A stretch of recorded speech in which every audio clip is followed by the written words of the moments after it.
offensive touchdowns last week versus Clemson. Well, I guess we can stop talking about the explosive plays, huh?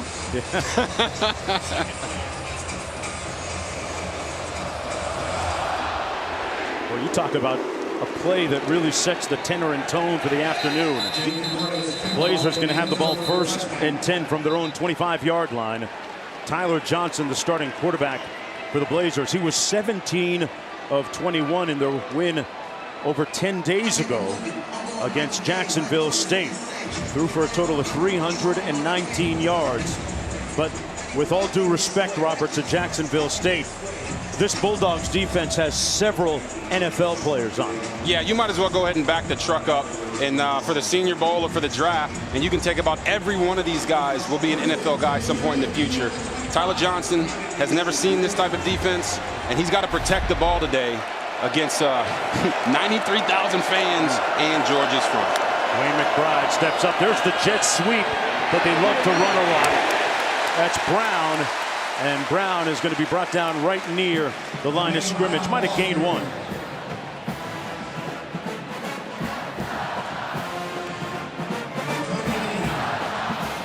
Welcome everyone to Sanford Stadium, Dooley Field, where the Georgia Bulldogs lead it 7-0, courtesy of a 73-yard touchdown play on the second play of the game.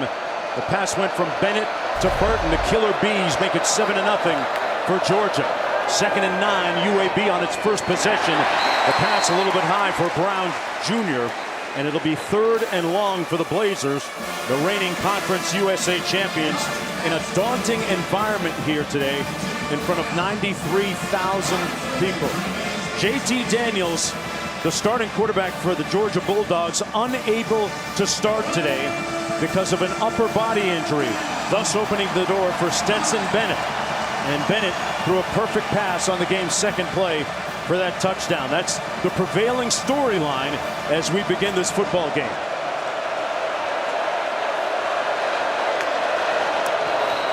Blazers 42% on 3rd down last year.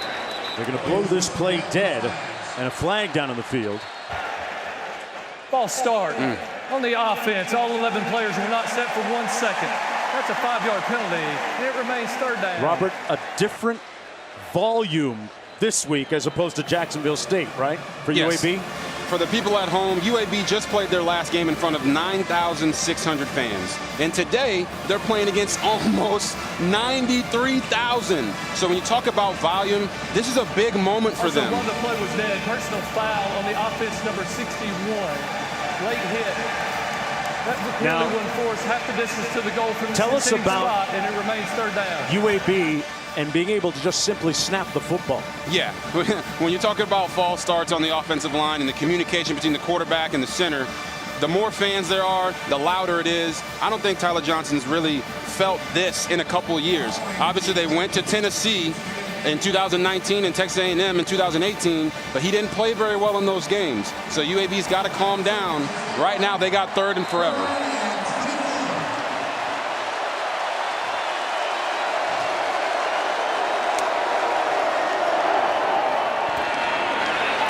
Complete. They try and stretch that field a little bit. Good catch by Ryan Davis, who had 3 catches in their previous game, but not enough for the 1st down there. They'll have to punt 3 and out on their first possession of the football game.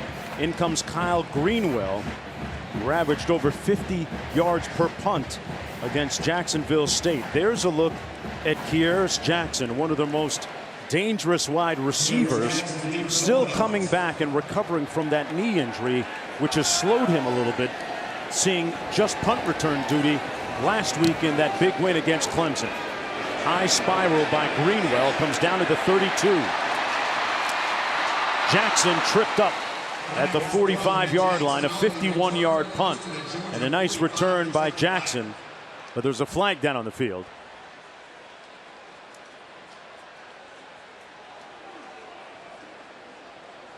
With the tackle for UAB.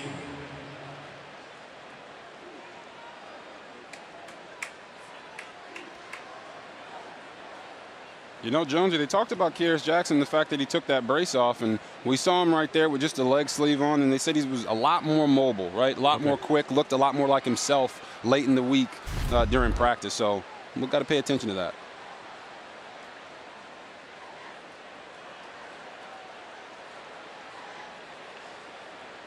Looks like we're going to have offsetting infractions here. Kirby Smart, in wake of the win against Clemson, warned everybody who was willing to listen that this UAB football team is ready. And he says you're either elite or you're not. Right out of Talladega Nights. I was going to say he must be watching a lot of Ricky Bobby, right? You're the first or you're last. But Kirby Smart, he loved what his defense did in the last game. And even though they only gave up 3 points, he still talked to us and his team all week. There are 2 fouls on the play. Hold on. A kicking team player went out of bounds on the kick on the kicking team number 8. During the return, illegal block in the back on the return team number 3. Those penalties will offset. We will replay 4th down. Just like I said, offsetting penalties and replaying 4th down. We talked about the impervious defense of Georgia last week. Look at those incredible numbers. 2 yards rushing, 7 sacks against Clemson. Did not let them score a touchdown, just 180 total yards. That's about as impressive as you can get against a top-rated team like Clemson. You would think, but Kirby Smart still wasn't satisfied with that. He felt like their communication and their mental errors were too frequent. And as you see right here on special teams, they have offsetting penalties that made them have to replay the down. Greenwell going to punt another one. This one not as good as the first. And a fair catch called to the 45 by Jackson on the 38-yard punt. It'll be 1st and 10 from there. Good starting field position for the second drive of the ball game for Stetson Bennett. Great story. Former walk-on. He balled out as a scout team quarterback before the 2017 Rose Bowl, impersonating, of all people, Baker Mayfield in advance of that game.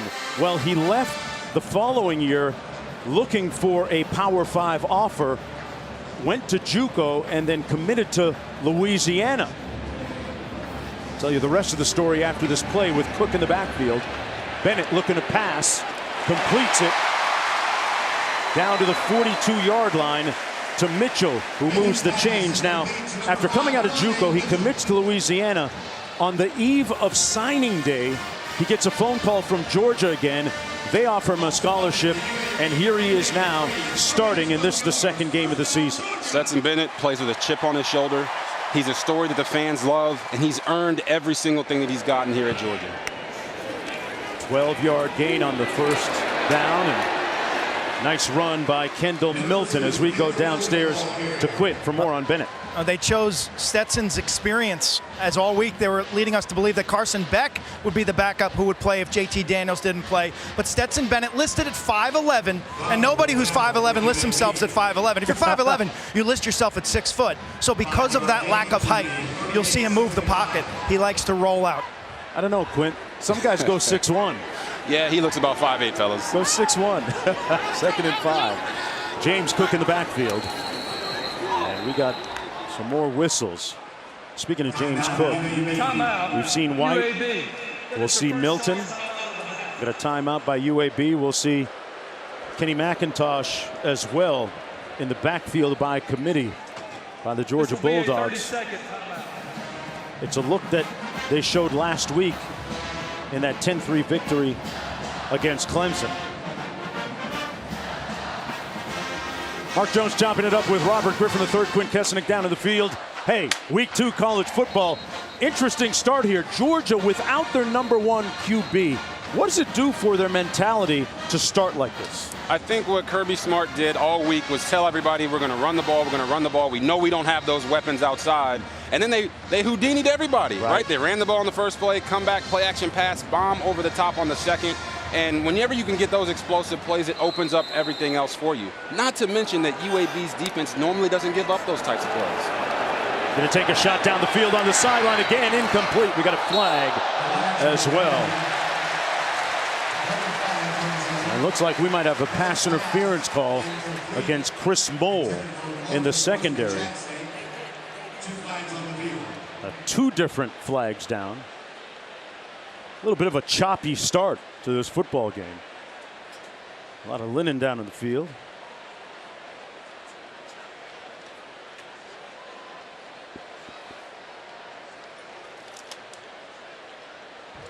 There are 2 fouls on the play. Offside on the defense, the defensive end. That's a 5-yard penalty. After the play was over, personal foul, unnecessary roughness, late hit on the defense, number 6. That penalty will be enforced 15 yards from the succeeding spot, and it carries an automatic first down. Oh, wow. You see here, a little hold there at the top of the route. He never gives him, oh, wow. Look at that. Safety comes over, hits him with the shoulder. I mean, if you're UAB, you got to be disciplined in these situations, right? Georgia is already the predominant favorite. You can't give them freebies and have them move down the field with penalty yardage like that. Moves the ball all the way inside the 20 to the 18-yard line. First down and 10 for the Bulldogs. Just a bonehead play by Chris Moll there, number 6 for UAB. Bennett out of the shotgun. Hands it off to Cook, who's brought down after a gain of about 1 by Moultrie.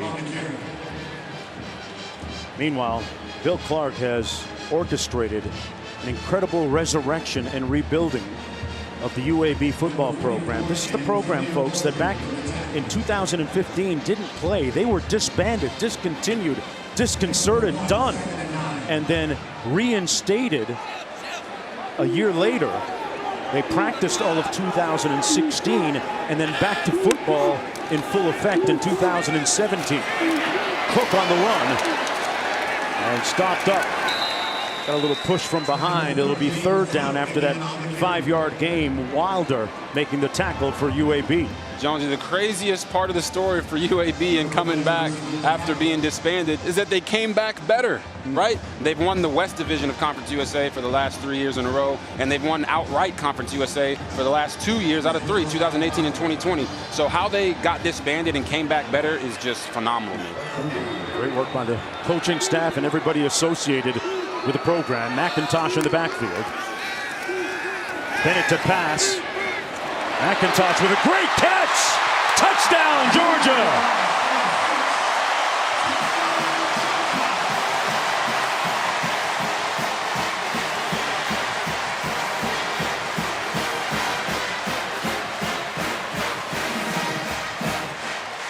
Kenny McIntosh right there with a one-handed catch. Tipped it back to himself, right? Stetson Bennett comes in for the injured JT Daniels. Drops 2 dimes for touchdowns. A missed tackle right there by number 15, Mac McWilliams for UAB. Man, Georgia looks really explosive right now. That was the big question mark coming into the ball game this afternoon after having just 21 yards, accounting for their longest play from scrimmage prior to this afternoon. Welcome back, college football, with about 92,000 of our best friends getting a little swole. Push-ups, work that chest. Back after this.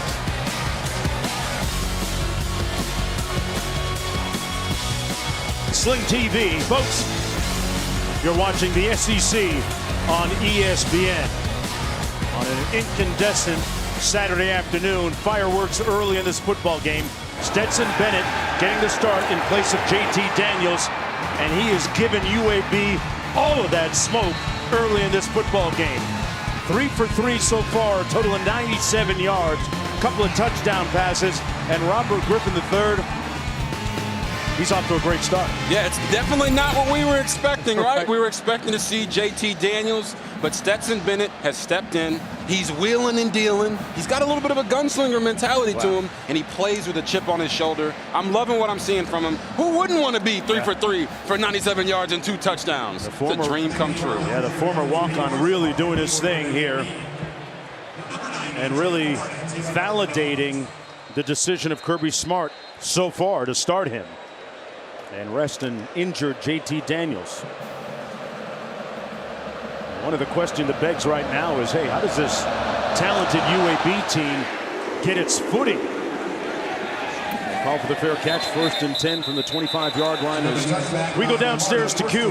Well, this Georgia quarterback situation was fluid and in flux all week. JT Daniels, emerging from that Clemson win with an oblique injury, saw his practice time diminished this week. Came out at 2 o'clock and threw, and I thought he threw well to the point where he gave a thumbs up to the fans and family members. But I asked Coach Kirby Smart who would start. He said JT's cleared to play, but you'll see Stetson Bennett, which is a little bit of a two-step for the Bulldogs because all week long they said Carson Beck was their backup. Bennett has experience. Beck is young and talented. So far, it's been all Stetson. Quint, we never go for the pump fake here. On the run, Johnston brought down at about the 27-yard line. It'll be 2nd down and 8. Robert, what have you seen so far? What are your observations? Well, for UAB, I've been in this situation before at Baylor. You step on the field once, right, you're down 7-0. You step on the field the next time, you're down 14-0. And you cannot press in this situation. For Georgia, they're doing what everybody expected them to do. They're coming out trying to be explosive, and they've done that, running the ball and throwing the ball down the field. UAB just has to make sure that they survive the first rush and make sure that they get out there and start executing on offense. 2nd down and 8. Johnston fires into traffic, and it's knocked down. It'll set up a 3rd down and long. Greeny making the stop as we take a look at RG's threes. We talked about it. There's 92,000 fans here today. This is an environment UAB is not used to, but also 2 underclassmen classes for Georgia aren't used to it either. Okay. Who's going to make the most of this environment? The big dogs up front. Can UAB's offensive line block the front of Georgia? And can Georgia continue to dominate their offensive line? And then, man oh man, throwing the ball down the field. Who's going to make the most plays? UAB likes to take shots. Georgia's taking shots today. UAB's got to get something going. And it looks like the Blazers are going to call the timeout. Coach Bill Clark exhorting his squad from the sidelines with 9:31 to go in the first quarter. All that humanity, a sea of red and black, tells you college football is back.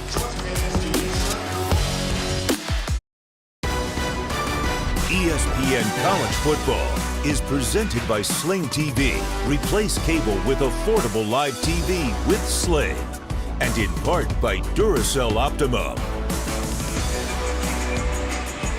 Welcome back, everyone, on this solemn yet joyful day. One day that we will never forget. It's been 20 years to the day since the 9/11 attacks on our soil and our collective consciousness.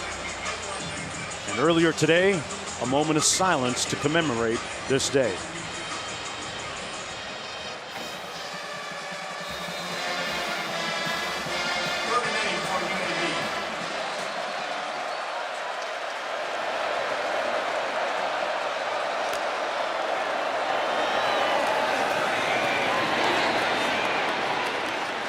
Blazers with their first down of the ball game. You know, it's interesting that as I think about 9/11 today, Robert, I actually called the first ESPN football game, first collegiate football game back in wake of 9/11 in Starkville, Mississippi. It was South Carolina against Mississippi State, and I can remember the feeling of uncertainty that we all shared in the stadium on that day, mixed in with a little bit of fear, but also a lot of resolve that as a country we were all going to get through it. And it was one of the more memorable days for me, one of the most memorable football games 20 years ago already. Yeah, we all can remember where we were when 9/11 happened. Yeah. I remember when the World Trade Center got hit, and I thought my aunt was there, but she wasn't. Her assignment that day had got rescheduled, and she was actually here in Georgia teaching a class. So it's amazing how sports brings our country together and really is the embodiment of our spirit.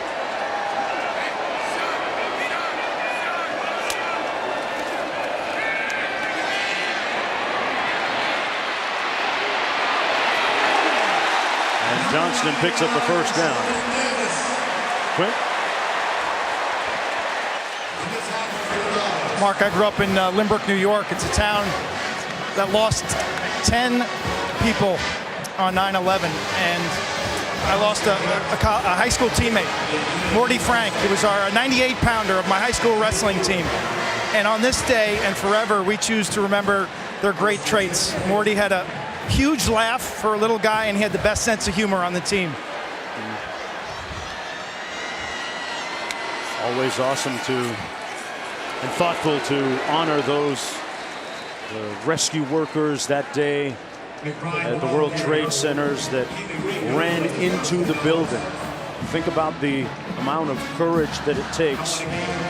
Members of the NYPD and FDNY, the fire department, police department, running into those towers as they burned. And our thoughts and prayers remain with their families for our higher powers' provision and protection. Yeah, just selfless, right? Willing to sacrifice himself to save others.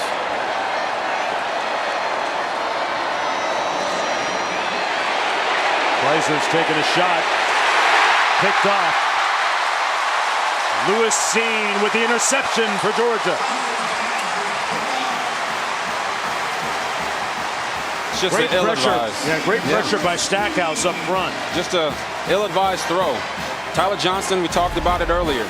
He has to protect the football. When he's coming to these big-time SEC environments, he has not done that. And right here, he was just throwing this up for grabs. I don't understand what he was doing there. The pressure that was on him, if you feel that, throw the ball out of bounds, right? Don't just heave it up in the middle of the field and hope and pray that somebody's going to catch it. You know, that looked like one of those throws where you say, well, somebody's got to be open. Yeah, great point. And now, Robert, we have another quarterback in the ball game for Georgia. It's going to be Carson Beck, number 15, a 6'4" freshman out of Jacksonville, Florida. Handoff, Zamir White, a.k.a. Zeus.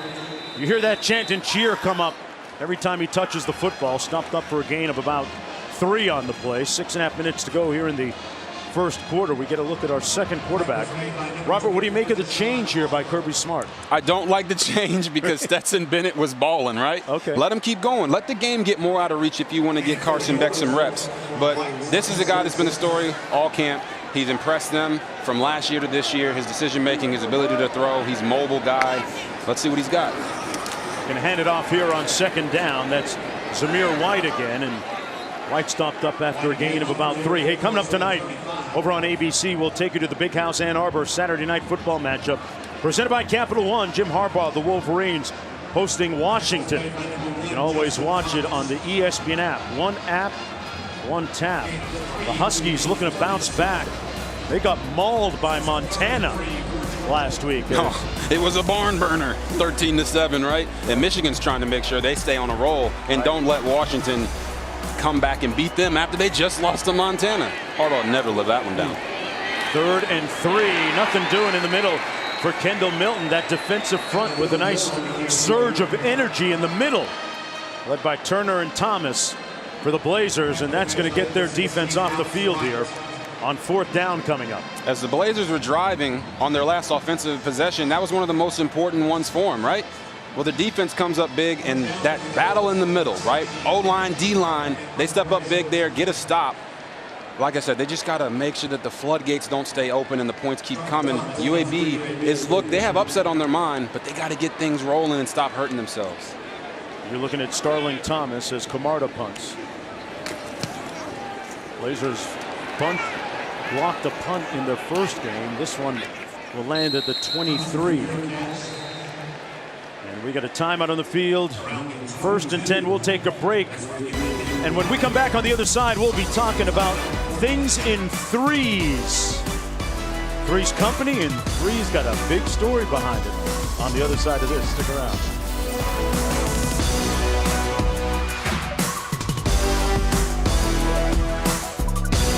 8 Mile M&M. New quarterback in the ball game. That's Dylan Hopkins seeing his first action. Gains about 8 yards. Clay Matthews, the 3rd. John Thompson, the 3rd. And of course, our very own Robert Griffin, the 3rd. You know, they say there's power in threes, right? But here, looks like we got another quarterback in the game. Hey, what do you bring in? Like, I want to meet 2 and 1. 2 and 1? You want to? Okay. Unfortunately, one is no longer with us. Gone to the Lord, but Junior, we can definitely make that happen. Okay. Under 4 minutes to go. Nice run between the tackles for Jermaine Brown as we take a look at our new quarterback, Dylan Hopkins. Got a flag down on the field. Hopkins out of Maryville, Tennessee, 6'2" junior.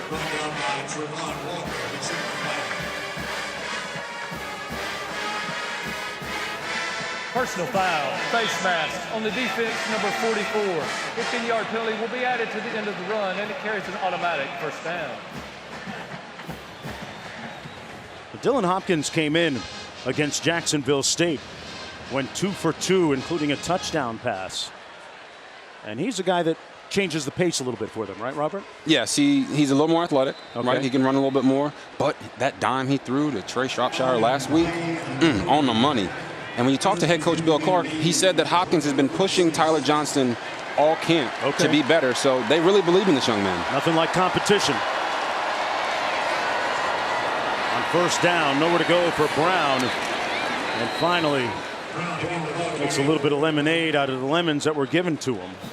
Picks up about 2.5 yards on the play. That Georgia defense has been intransigent this year. You talk about some guys that really make that line of scrimmage work for them. Jordan Davis, number 99, one of the leaders up front. Yes, he's 6'6", 340 pounds. Say it again for the people in the back. 6'6", 340 pounds. They don't make guys like this all over the world, right? But they're led by N'Kobe Dean, number 17. It was a pleasure talking to him this week, an engineering major, and he can run and hit. On the handoff to Jermaine Brown Jr. and Jordan Davis, the reigning defensive player of the week in the SEC, makes the tackle. Talk about a space eater. But more than a space eater, right, Robert? Yes, he's more than a space eater. He's not just going to two-gap and let them hold on to him. He's a guy that can move for his size at 340. You saw him right there, shed the block, get to the other side, and make the tackle in the backfield. Jordan Davis, they say he's got a great personality and he's a funny guy, but I don't think the running back thought he was very funny right there. No, there's no laughing matter. 3rd down and 8. 4-receiver formation for the Blazers. And sacked back at the 47-yard line. Hopkins with nowhere to go. Great pursuit by Adam Anderson. And he gets the sack for Georgia. Anderson, a guy that predicted, or at least he says he's shooting for 20 sacks this year. Might be a little bit ambitious, Robert, but why not? Yeah, he's a guy that all he's got to do is get to a game, right? But you see him, he starts with the stunt game, and he just runs down the quarterback there. You can't coach speed. These guys are long, fast, and they are dominating up front right now. 6'5", 230. Greenwell punting. Jackson makes the fair catch at the 12-yard line. Let's go back to the studio for the first time today.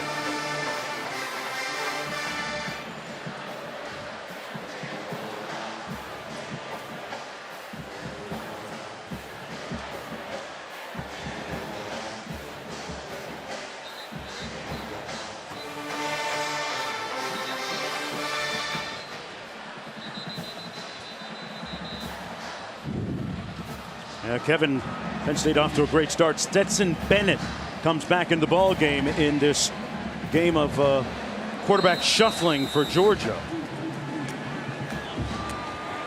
1:28 to go in the first quarter. James Cook in the backfield. 1st and 10 from their own 12. The worst starting field position of the afternoon, and wide open room service to Bowers, and the freshman is off. Foot race. They're looking at shoe bottoms and nothing else.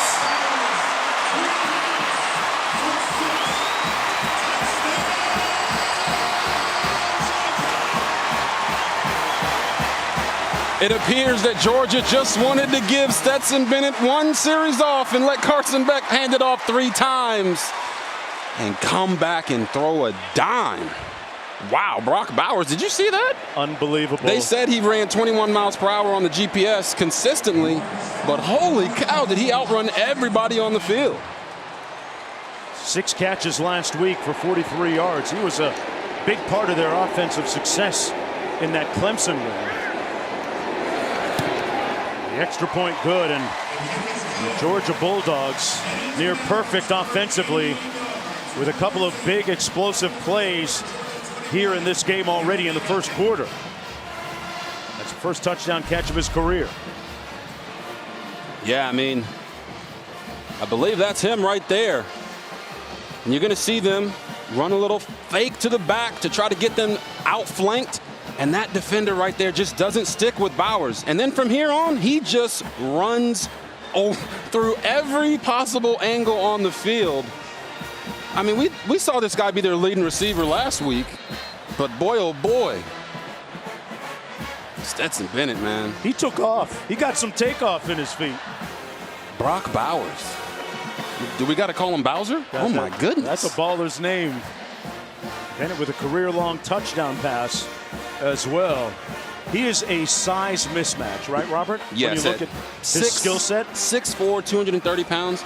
And I'm telling you right now, this dude can play on Sundays. You don't see tight ends that big that can run that fast. Wow, and he's only a freshman? Wow. Georgia's in for a treat for a couple of years with this guy. I'll tell you what, he's from Napa, California. They can name a couple bottles after him. Napa know-how, Napa know-how. Yeah, buddy. 114. Give him a little of that NIL. Out of the back of the end zone, it'll be 1st and 10 from the 25.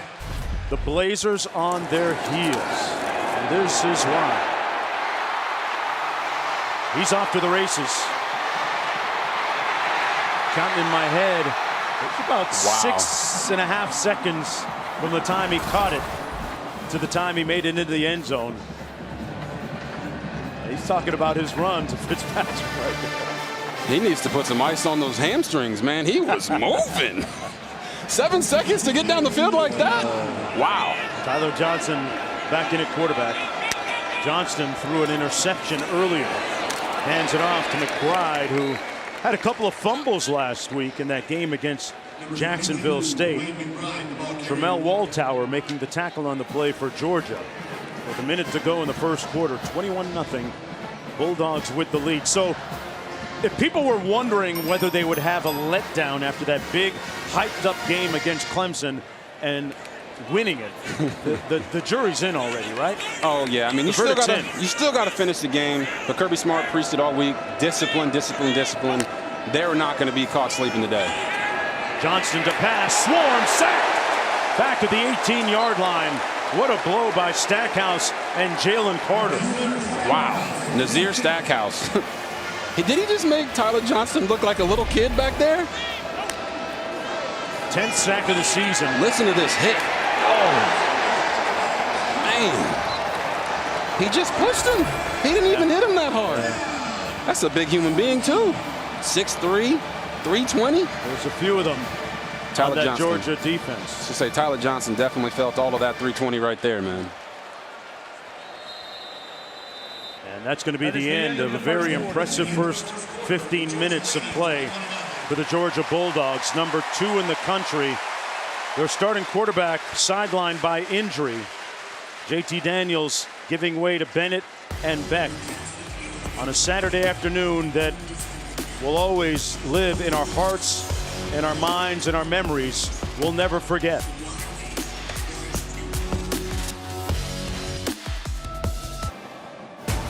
Welcome back, everyone, to Athens, Georgia, where you're watching the SEC on ESPN. And, oh, yeah, Ugo feeling a little icy in his little doghouse. I tell you what, he's got UAB on ice right now.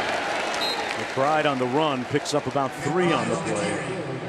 Explosive plays, the story of the afternoon so far by these Georgia Bulldogs. They got one on the second play of the game right there. Yep, got a deep ball to Jermaine Burton. We've been talking about it all week. Are they going to have any explosive plays? What do? They come out and get 2 of them in the first quarter, right? You got Brock Bowers here outrunning everybody. He's a guy that's going to be playing on Sundays. Man, oh, man. Harris Jackson standing at his own 30.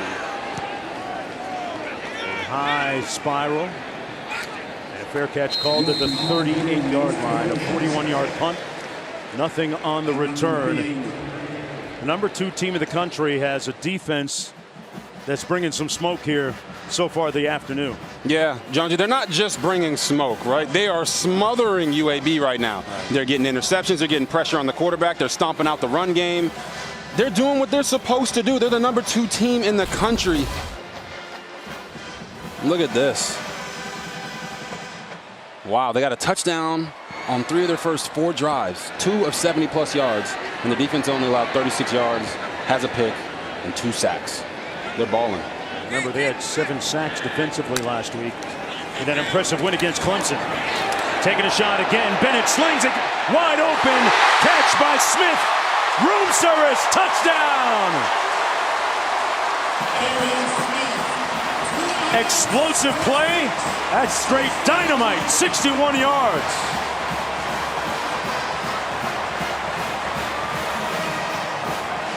When we talked with JT Daniels earlier this week, he told us about Arian Smith. He said there's not a person on the field that can run with this guy. So what does Stetson Bennett say? Thank you, JT Daniels, for the tip. I'm going to throw it to him right here. He's got Damon Miller running for his life, trying to catch him on that play. Arian Smith bombs over Baghdad. Wow, what a play.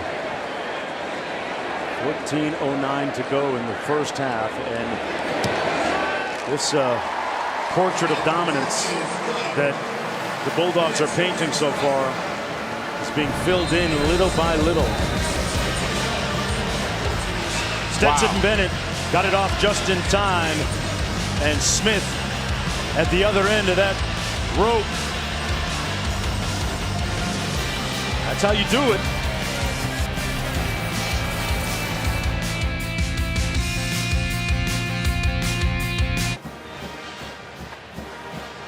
Welcome back, everyone, to a jubilant Athens, Georgia. Dooley Field, Sanford Stadium. Boy, what a start for the Bulldogs, leading 28-0. And another explosive play for a touchdown a moment ago. They've had big plays of 75 yards, 88 yards, and 61 yards. All for touchdowns. And the Blazers are going to get it 1st and 10 from their own 25-yard line. Let's take a look at this week's college football rankings brought to you by Allstate. Alabama and Georgia 1-2. Oregon upsetting Ohio State. The big story so far. Robert, as you look at that, is the gap between Alabama and Georgia big, or is it Georgia, Alabama, and the rest? I was going to say right now, it's these 2 teams, and then it's everybody else, right? Okay. It doesn't matter who's on the back end. Georgia is proving today why they are the number 2 team in the country. They heard all week about the explosive plays, and what did they do? They came out and got 3 of them in the first half, in the first quarter, and 1 minute of the second quarter. So Georgia is showing me right now that they're here, and they might have closed that gap on Alabama. Out of the backfield, Johnston completes it to Stanley. Stanley picks up the first down, gained about 18 on the play. Mark, you're asking Robert what he wants for dessert, and we haven't even served the main course yet. We're still on the appetizers. Can we just enjoy some appetizers here? Quinn, it kind of feels like we had about 3 entrees already. Yeah. Excuse me, though. I'll back it up a little bit. Thanks. You're right. You got a point, Q. First down and 10 from the 14. I love it when Q checks me like that. Johnson out of the shotgun again. Hand it off over the left side. Nice run by Stanley.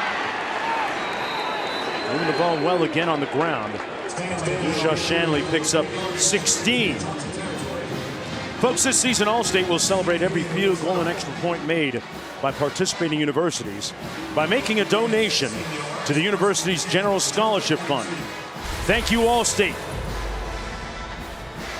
All the great things they do in and around the fantastic game of college football. I know right now Georgia's up 28-0, but the last thing they can do is relax. We're in the second quarter. There's 12 minutes in the second quarter left. They got to keep playing ball. 1st and 10. Johnston going to take a shot up top. Incomplete. It'll be 2nd down and 10. He tried to find Trey Shropshire. Shropshire is their deep threat. 42-yard touchdown catch against Jacksonville State in their opener. He is undoubtedly their top deep threat. The interesting thing about Shrop, as they call him at UAB, is that in the last 2 games, he's had more production than he ever did in his previous 8. Where he had 10 catches for 307 yards. In his previous 8 games, he had 9 catches for 130 yards. So they're definitely looking for him when he's in one-on-one situations, but they got to hit those throws if they want to even have a chance at coming back in this game. 2nd down and 10. Johnston checking his wristband. And they seemed a little bit out of sorts on 2nd down and 10.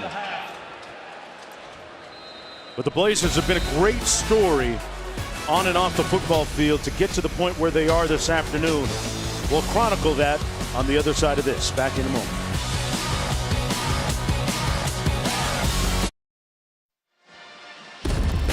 Something special happening in Birmingham, Alabama when it comes to UAB's football program. A program that back in 2014, after being bowl eligible, discontinued, shut down. 66 players left the program.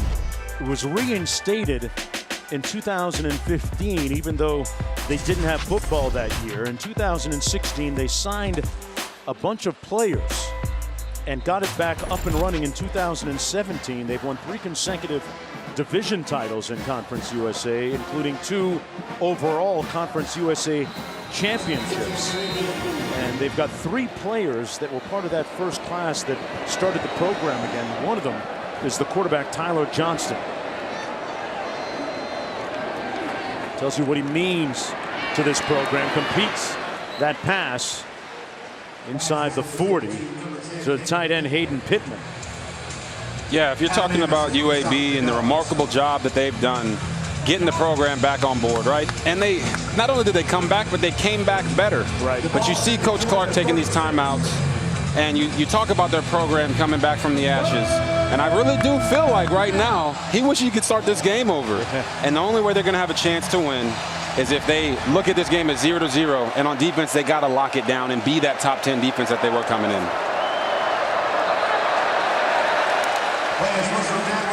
Blazers building their brand regionally and nationally. Sitting on an historic moment. Will it be this game? Will it be down the road? We'll see. Coach Bill Clark saying all of these moments you're going to see in the movie someday. It's a very riveting and compelling story when you look at those bullet points on the screen. To start it back up and to get it going, to be as successful as it's been in the last 3 years with the championships is very remarkable. 3rd down and 9 after the penalty. Johnston incomplete at the 25. Tried to hit Ryan Davis. And 4th down coming up. Well, this storybook comeback and resurrection of the program feels like a little bit of a horror show right now. I was going to say, it was all good till they snapped the ball for that first play, right? Coach Clark, rankings mean nothing. They saw Tulane almost beat Oklahoma. They saw Northern Iowa almost beat Ohio State, or Iowa State. They saw Montana beat Washington. And right now, they're getting beat down by the Dogs. Those are the football pointed down for Greenwell. It caroms into the end zone on the 41-yard punt. It'll come back out 1st down and 10. Well, time now for our game track, brought to you by Mission Tiger. With 11:22 to go in the first half, Georgia football. Our game track brought to you by Mission Tiger. There he is. Stetson Bennett. 5 for 5, 246 yards and 4 touchdowns. Hey. Wow. Can we go back to Tony the Tiger? He looked like he's been lifting. Oh, man. Tony's been lifting. Tony's always been lifting. Carson Beck back in at quarterback. Why? Tony wasn't that swole when I was a kid, chomping those Frosted Flakes. Nah, he was not. Little play fake. Another shot up top in the middle of the defense, incomplete. At the 33-yard line for Arian Smith. This guy that caught the touchdown the last time he was on the field. It'll be 2nd down and 10 with 11:15 to go in the first half. They brought Carson back in a couple series ago, handed the ball off 3 times. Now they're trying to get him in on the deep ball party, the explosive play party, by taking a shot down the field, and he just left it a little short. He had his guy wide open down the field, and Arian Smith, and he just left it short there. Maybe a little first game jitters. He's a young guy. Let him go out there and play. We've got the luxury of giving him a shot here this afternoon. Play clock down to 5. Going to run it with Kenny McIntosh, and he picks up a yard on the play. It'll be 2nd and long coming up. Bennett, JT Daniels there to his right, and Tony. Yeah, look at those. He's had a lot of arm days. He's been working on the biceps. Bennett started in place of Daniels today. Started. Oh my goodness, he is starring right now. Big time. 3rd and long. Burton sets, comes over the middle. He was the intended target, but it was batted down at the line of scrimmage. Good pressure by Moultrie, number 44. I get the feeling that Kirby Smart didn't like the fact that the offense didn't score a touchdown last week, and he's taking that out on UAB today. And his guys came out and they've executed at a very high level. So for all of that talk about no explosive plays and they only scored 3 points, and they come out here and they do what they're supposed to do as the number 2 team in the nation, I think they're on the right track. Marta standing at his own 7-yard line. Wow. Launches one into orbit all the way back to the 20 for Thomas. And he's brought down at about the 17 or 18-yard line. 60-yard punt. What a boot by Camarda. And coming up at halftime here at Dooley Field, Sanford Stadium, they're going to be honoring that 1980 team that won the national championship. Some of the greatest names in the game as part of that team. Back after this.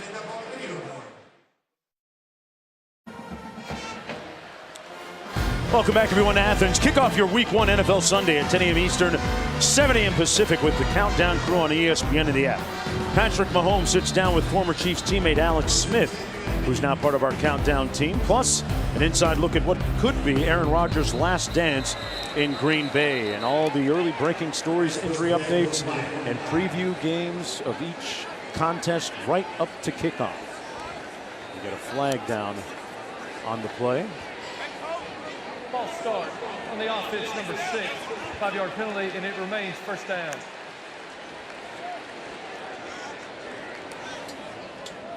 Tough start here for the Blazers. It's another penalty, man. Just continuing to shoot themselves in the foot.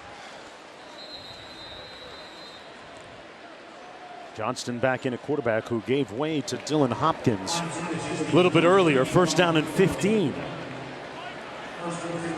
Still looking for Shropshire to make an impact here. Jermaine Brown in the backfield. That's Shropshire in motion. And that's the catch by Johnson Sanders. Nowhere to go for him. He's brought down right at the line of scrimmage.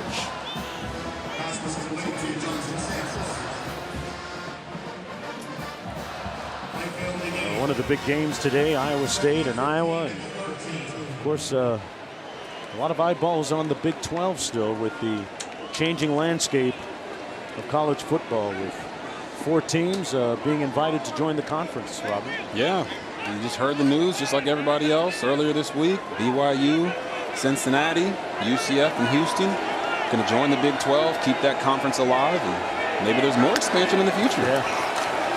Pretty fluid. Screen set up, complete to Pittman. And he's met immediately almost. And another flag down on the field with 3rd down coming up. Pittman making the catch.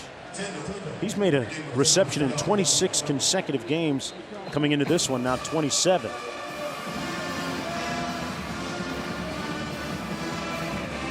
That's going to go against the Blazers. again. Communication.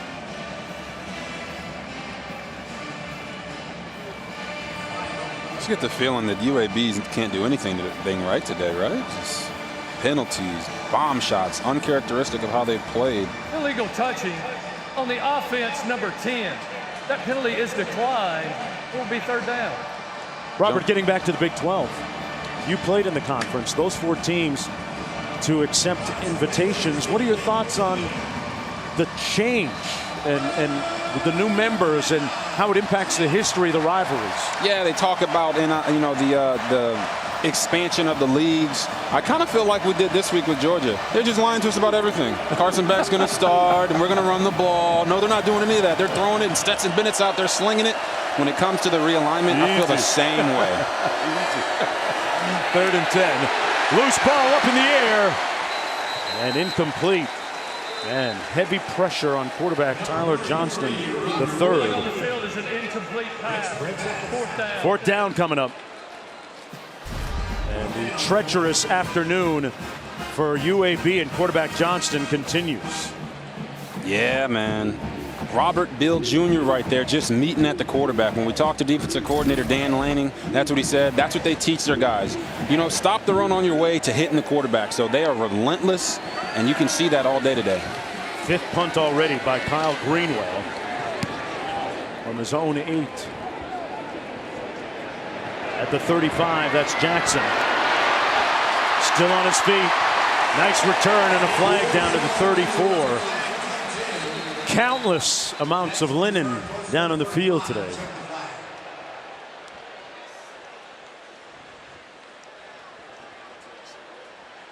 During the return, holding on the receiving team, number 2.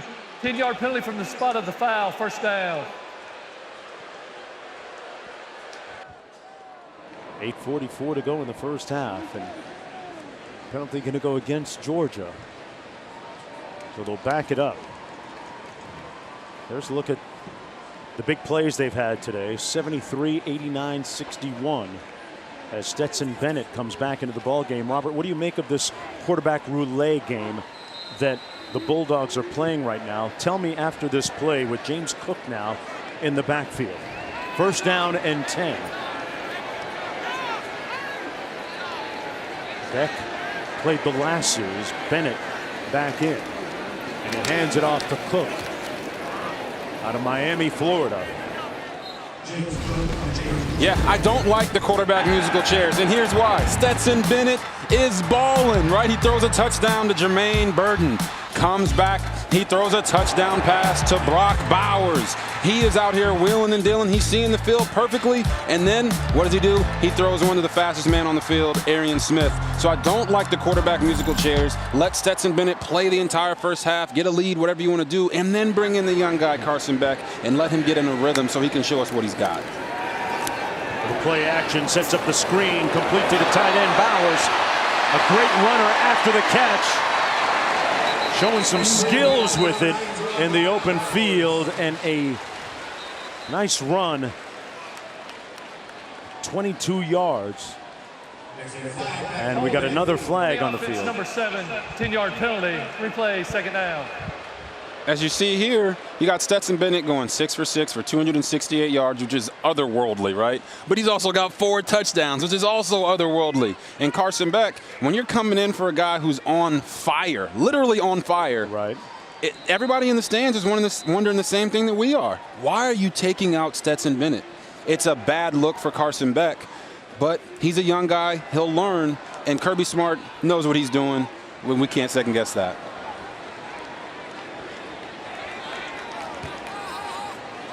First and 10 from the 41. Pass to the tight end, John Fitzpatrick, who's coming back from a foot injury a little bit ago.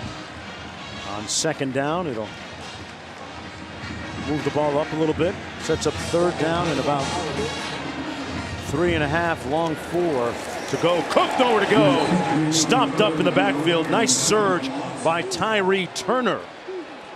And a big defensive play that time by UAB. as much as they've done in the passing game, Robert, the running game hasn't been as fruitful for Georgia. Yes, we thought we would see a heavy dosage of that four-headed monster at running back they have, starting with Zamir White. But they haven't been able to run the ball effectively. And maybe they knew that coming in. But right there, they do a tempo third down run, which they did last week against Clemson, and UAB was all over it. Okay, are we nitpicking a little bit there? I'm just talking out loud here. We're nitpicking just a little bit. I mean, they got 271 yards of total offense. It's like saying if a guy walked on water, we're complaining, oh, he can't swim. Look at that. That's very true. That's very true.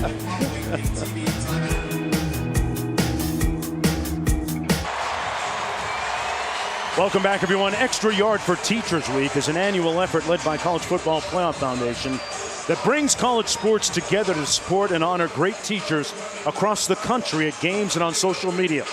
Now, to learn more about Extra Yard for Teachers, follow at CFP Extra Yard. And it was interesting in speaking with that young man earlier today, Rajay Johnson Sanders. You can teach by inspiring people.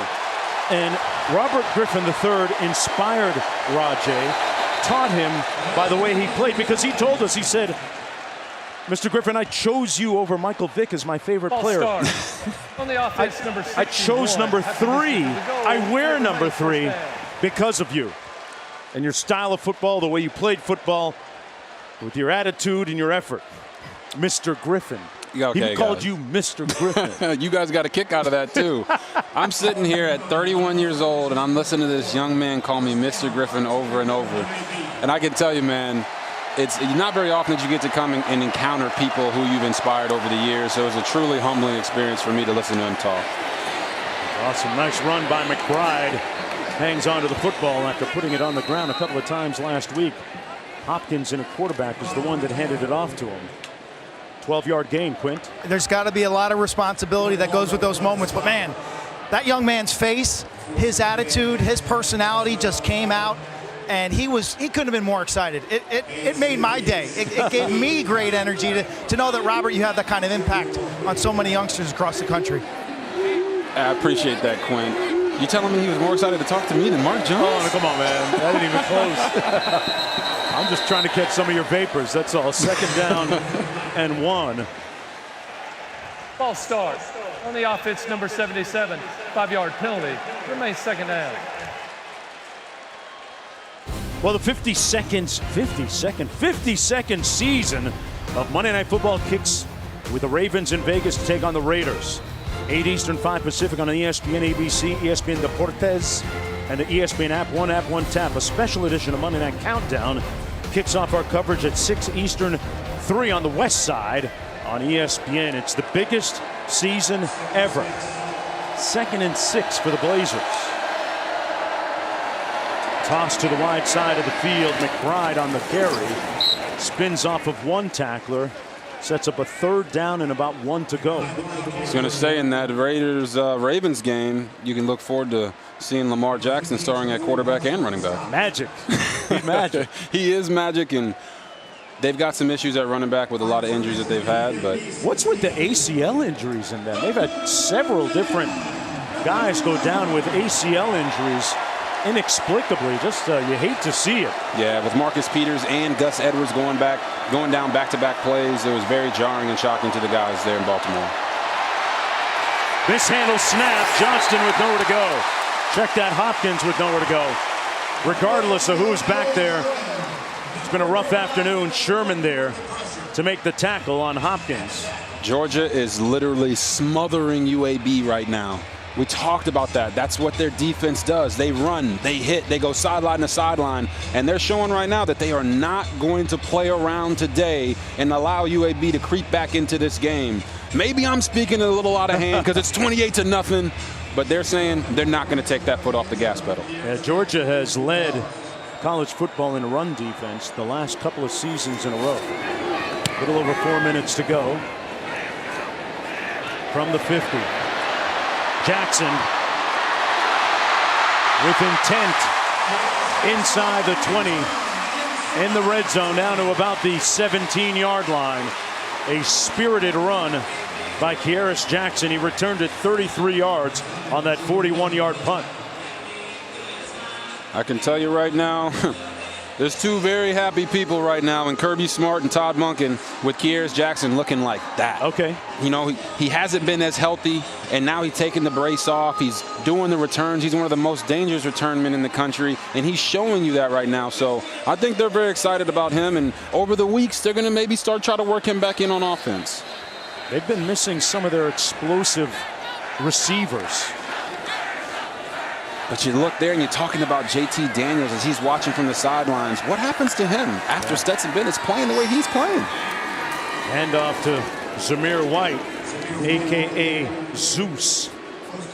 And the continuing rotation of quarterbacks providing a little bit of intrigue for Georgia. Hey, you tell me, man, what happens now when JT Daniels is okay either for the next game or the one after that? Yeah, I feel like last year was very similar, right? Stetson Bennett's a starter. He's playing well. Then he starts not playing so well, and JT Daniels comes in and takes that spot. Their starting rotation has always been fluid. So if you got Stetson Bennett out here playing the way that he is, it almost feels like they have a quarterback controversy, and JT Daniels is no longer in those planes. There's the run by Zamir White. A little bit short of the first down. Sets up a 3rd down and 2. It's going to be interesting to see who takes reps and how many this week in practice moving forward for Georgia. But I don't think that guy looks too worried. JT Daniels is a very self-assured, confident young man. And in meeting with him yesterday, Robert, I was impressed by his high degree of self-awareness, his mindfulness, being able to examine his own thoughts and actions and dissect them. Kendall Milton in the backfield takes the handoff, and he picks up the first down. 4-yard gain.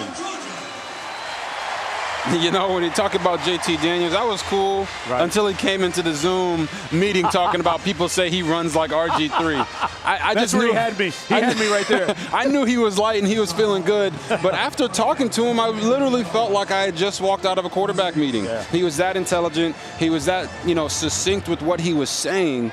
The transfer from USC, he's a big-time recruit. He really believes in his ability to play the game at a high level.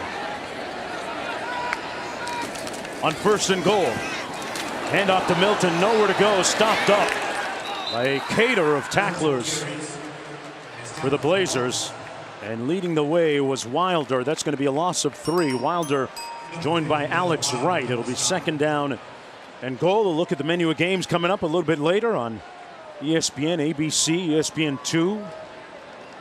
Arizona State, top 25 team.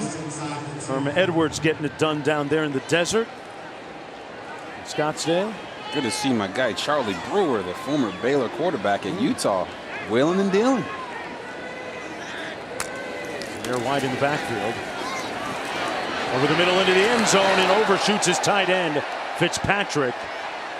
And it's going to be 3rd down and goal. Let's see what Stetson Bennett and his offensive coordinator Todd Monken bring to the field on this next play.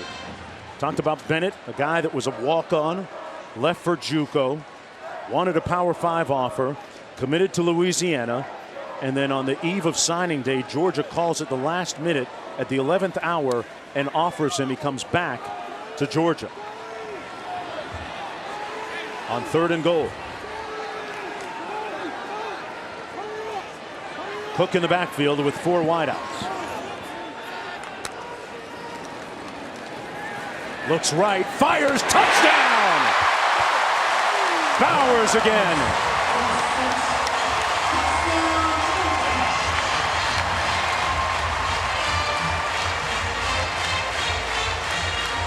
Stetson Bennett's not taking any prisoners today, fellas. He's willing. He found his guy Brock Bowers, the leading receiver from last week against Clemson. They run a beautiful cross concept there, figure out who's guarding who, comes right back on a dime. Stetson Bennett. Wow. 5th touchdown pass of the afternoon with 1:13 to go in the first half. It's been all Georgia so far. As impressive a game as you could draw up. 2nd touchdown reception for that guy, Brock Bowers, out of Napa, California. Georgia Bulldogs recruit that state, the Golden State, incredibly well. They have a bunch of talented players from the state of California on their roster, including Jermaine Burton, who caught the touchdown pass on the second play of the game. Of course, JT Daniels is also from Irvine, California. Actually had 9 of his teammates out there. They took a little bonding trip and chemistry building trip to California during the off season. Had a good time hanging out and building chemistry and getting in a couple of workouts. I don't think coaches were invited, Robert. They were not Players invited. only. And JT actually talked about how they didn't really work out that much. Right. It was a trip about bonding. And that's what we heard all week from Coach Smart, Coach Monken, and the players, that they felt like they needed to get their bond stronger. Connection. That connection, right? That way when they get into those hostile environments, when they're against Alabama or playing these teams like Clemson, that they feel more connected and are willing to do more for each other. Maybe that was the missing piece that Georgia needed to get. Uga moving into position. Kevin Connors, Uga looks like he's in mid-season shape already. Back to you in the studio.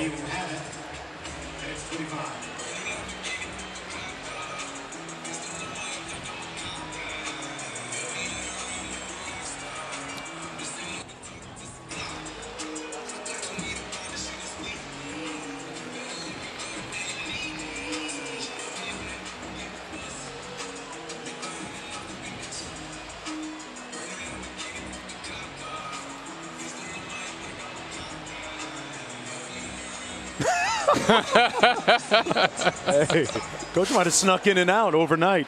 I'm trying to figure out how they get guys to come to Athens, Georgia from Napa. Hey, a little Cabernet Sauvignon, it's all good. There you go. 1st and 10. That's Stanley. Stetson with 5 touchdown passes already in the first half. Ties a single game school record. No picks, 261 yards. 7 passes, 8 completions. I don't know what more to say, what kind of platitudes you throw around. I was going to say his averages have got to be out of this world. I'm not a math guy, and I don't know how to figure out quarterback rating, but it's up there. It might be 4 digits. It's up there for sure. 2nd down and 7.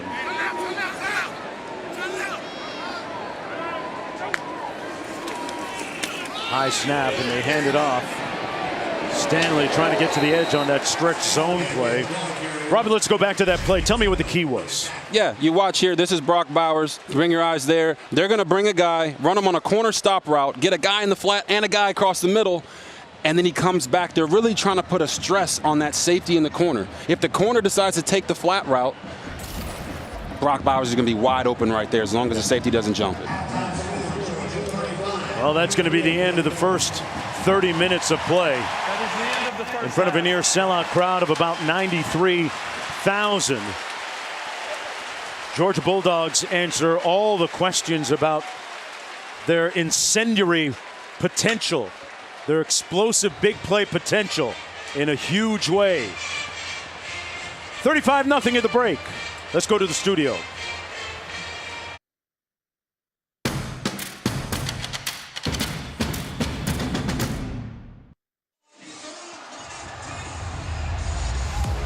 Football is really back. This place is nuts. Let's get ready to rumble. It's time to leave the locker room. I'm breaking through the door. The hesitation, get off of me. Oh my goodness. For us, it wasn't really much pressure because we knew we put the work in. I miss the costumes and the weirdness. I'm going to lay it on the line. Mackenzie Milton finding a way. Welcome to the main event. Intercepted. Pick 6, Georgia. You're either elite or you're not. That's what we've been saying all camp. Welcome to the main event. Big time plays by the Bulldogs as we get started here in the third quarter of action. 35-0 Bulldogs with the lead against UAB. This college football on ESPN presented by Sling TV. You're watching the SEC on ESPN here from Dooley Field, Sanford Stadium. between the storied hedges. As we get ready to go here in the third period of play, UAB with the football. They won the toss, deferring to the second half. First down and 10 from the 25. They're going to run it between the tackles. This is Brown Jr. with a gain of about 5. Well, earlier this week, Kirby Smart said, hey, you're either elite or you're not. Not misquoted on that. Not trying to mislead anybody on that. That's what he said. Well, so far, Robert Griffin III, they look very elite in everything they've done on both sides of the football. That's what I'm going to say. Georgia looks elite offensively and defensively. And the fans here, all 93,000 of them, should be very excited about the future. Number 2 coming into the game this afternoon. It's going to be a handoff to McBride. Nowhere to go. And there's a look at that elite defense. Jalen Carter making the tackle that time. Here's a look at the numbers. Cogent ones. To date, 5 touchdown passes for Stetson Bennett, who got the start in favor of JT Daniels. And 223 of their 297 total yards coming on those big 3 explosive chunk plays. And already the Blazers looking at a 3rd and 7. Feel like they've been in 3rd and 7s all game.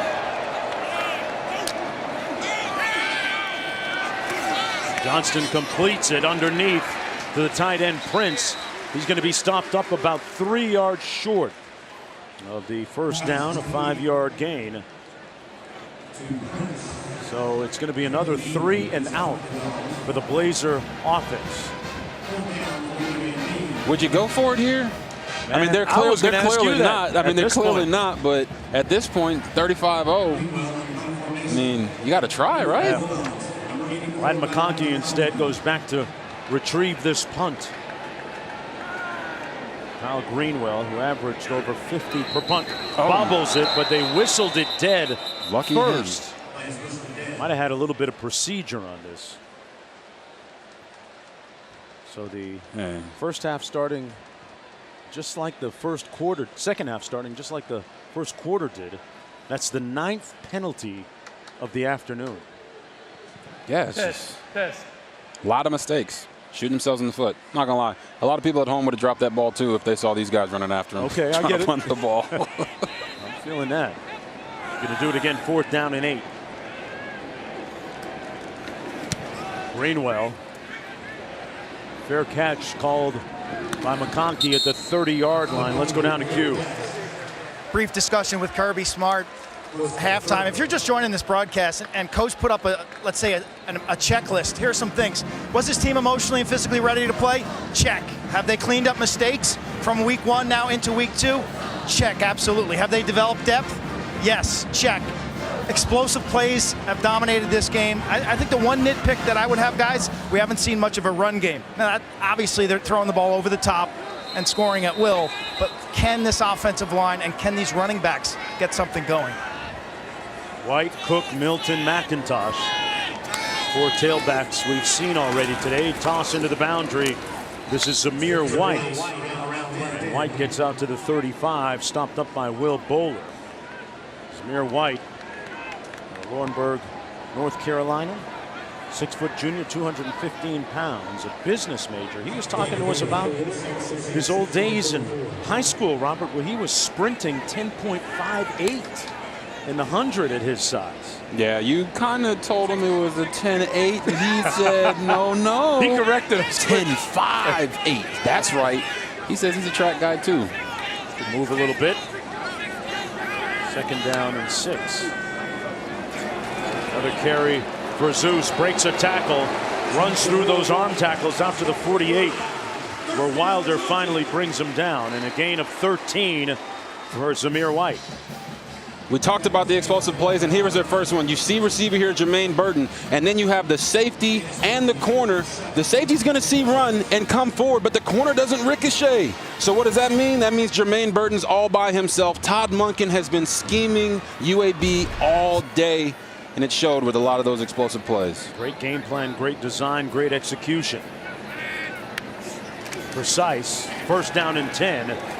And it pulls it out, and incomplete over the middle, intended for Rosemy Jack Saint, a true freshman out of Pompano Beach. And here's the second explosive play of the day. This one went to Brock Bowers. What they do here is run him on a wheel route. Okay, they're going to bring the back into the flat and run a post by the receiver. So when the backer here or the corner collisions Brock Bowers, he sees the back in the flat and he falls off. But the receiver took the safety. There's no one over there for Brock Bowers. And what does he do? He puts the jets on, hits turbo, Fast and the Furious style, and takes it to the house. Once again, Todd Monken is scheming, and getting his guys open. And the reason he has to do that, Jonesy and Quint, is because he doesn't have the George Pickens. He doesn't have these guys that they've been looking for, and he doesn't have a Justin Blackman, right, from Oklahoma State, as you see a guy from UAB. Who we coached back in the day, yeah. Exactly. Starling Thomas is the player shaking up for the Blazers. Nice to see him get up under his own power. 2nd down and 10 coming up. And one more explosive play to look at here. Yeah, so here's their third explosive play. And really, to tell you the truth, Arian Smith, fast as all out as anybody out there. He gets up on the safety, but this safety's not the issue. It's the middle safety in the middle of the field who's not helping him out over the top. So what does Arian do? He says, I'm leaving. He gets a bomb over the top, runs it in. You're always looking for your fast guys in space. And Stetson Bennett found his fast guy. Remember, they're missing George Pickens, who's out with a knee injury.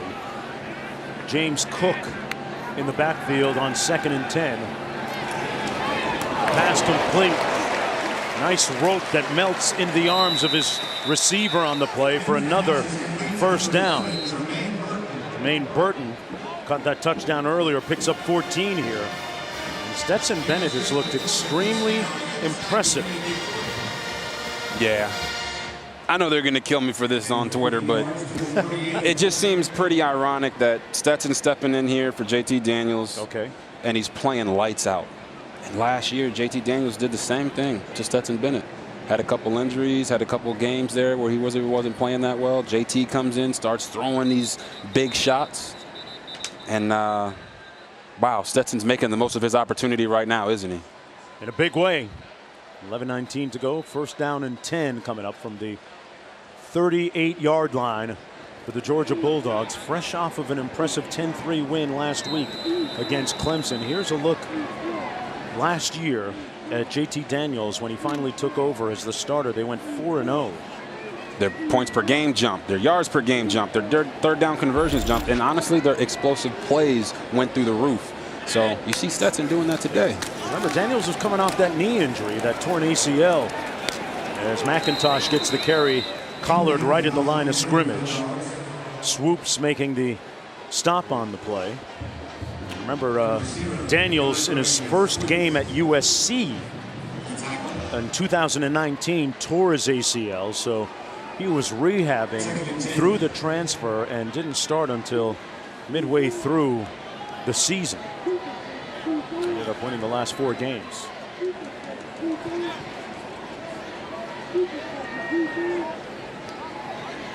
Second down and 10 coming up. Bennett, another completion. This one just inside the 34. To Jermaine Burton. Well, JT Daniels, a popular quarterback going back to the time even before he went to USC. A highly touted prospect, and since coming to Georgia, he's inked a name, image, and likeness deal with a card company. Has a percentage of the royalties, and a great opportunity for the young man to put a couple of dollars in his pocket. 3rd down and 6. Student athletes now able to monetize their off-field endeavors. He's going to take off. He's looking like cash right there. Stetson Bennett, money, 20-yard gain. 1st and 10 Bulldogs. Stetson Bennett drops back to pass. He doesn't see anything, and he's just running. And I know JT Daniels is cracking jokes talking about he's running like RG3 out there, but Stetson Bennett right there, man, he was reminding me of myself. How about that? How about that? Stetson Bennett with a career-long run.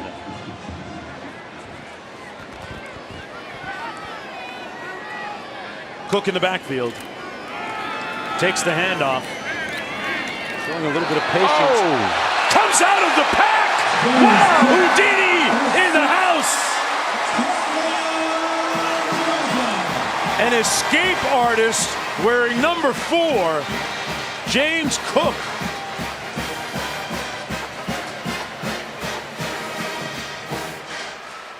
That's his 7th rushing touchdown in his career. James Cook, out of Miami, Florida, played for the highly touted program, the Miami Central Rockets, a perennial state power down there in the Magic City of Miami. Younger brother of Dalvin Cook of the Minnesota Vikings.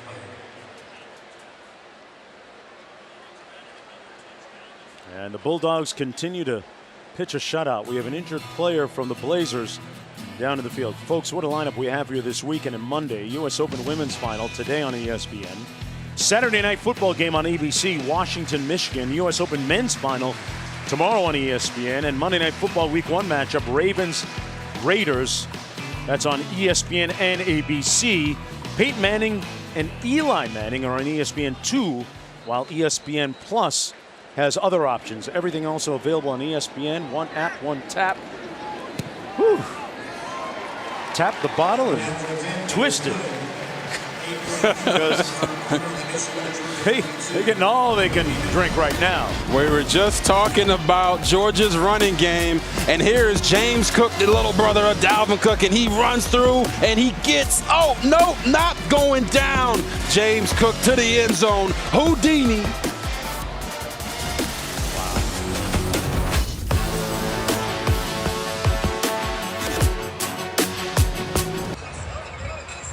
Back between the hedges at Georgia, where running the football has been part of the DNA here for over 40 years.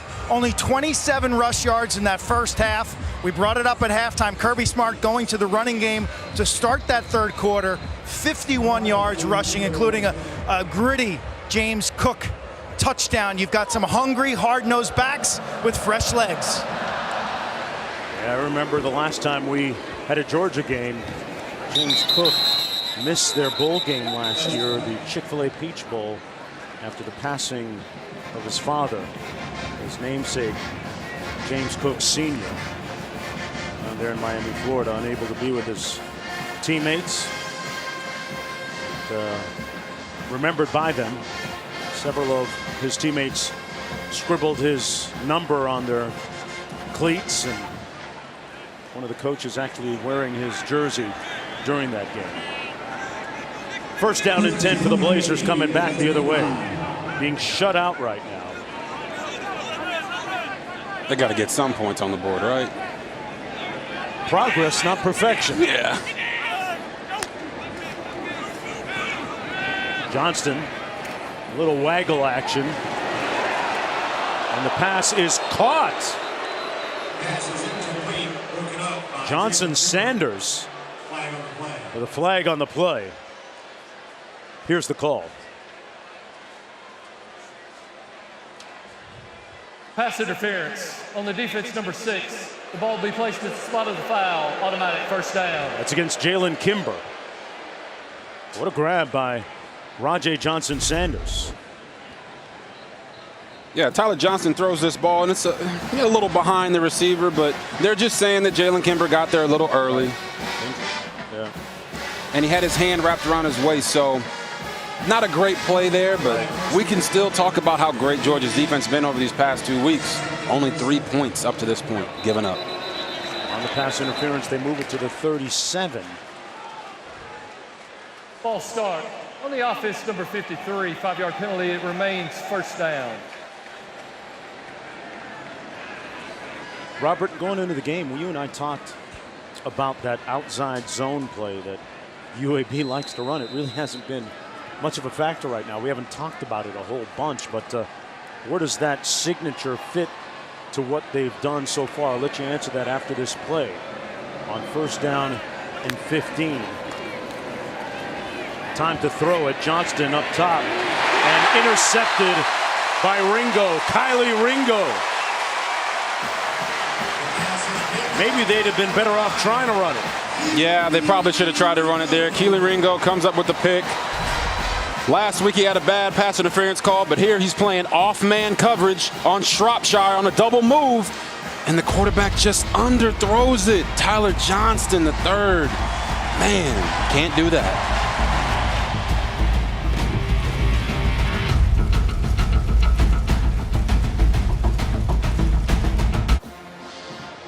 You know, doing our itinerant travels, we always love to give you a sense of place here at the University of Georgia this week. In 1962, Linnentown was a thriving black community in Athens located along Peabody Street. Well, that year, the city of Athens, Clark County, and the University of Georgia won a contract through the Federal Urban Renewal Program to demolish the community and make way for parking and student housing. Now, fast forward to February, the unified government in Athens, Clark County, Georgia, unanimously adopted the Linnentown Resolution for Recognition and Redress. Folks, it's the first official act of reparations in the state of Georgia. Pass complete for the 27-yard line to Mitchell. You know, black folks used to be able to say that they could see Sanford Stadium from their living rooms back in those days before they changed the neighborhood. Part of this historical site, part of the history here in Athens, Georgia. In my 31 years of college football, never too old to learn something. Here's Milton trying to get to the edge and brought down after a gain of about a yard on the play. Yeah, it's like they say, every day you learn something new. Once I heard about Linnentown, I actually walked up to the area on the hill and wanted to feel the ground of that story, and I couldn't help but chuckle a little bit when they said reparations, because I was thinking about that Dave Chappelle skit. Right. You know what I'm talking about. Yeah, we all know that one. And there's a look at what it looked like circa 1943. They took the neighborhood away. Pass incomplete.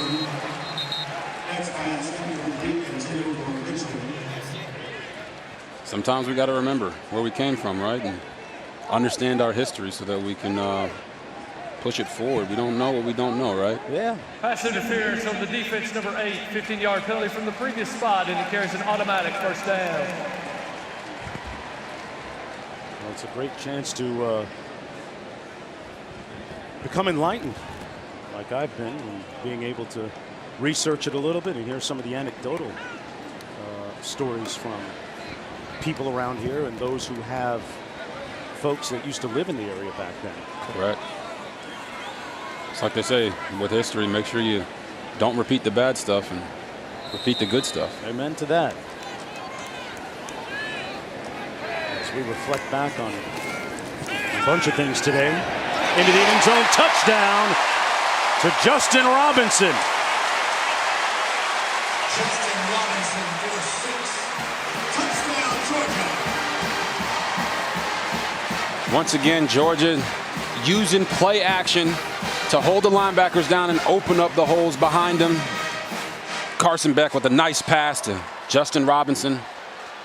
All the quarterbacks today are balling out. It's good to see Carson Beck go out there and get a touchdown pass.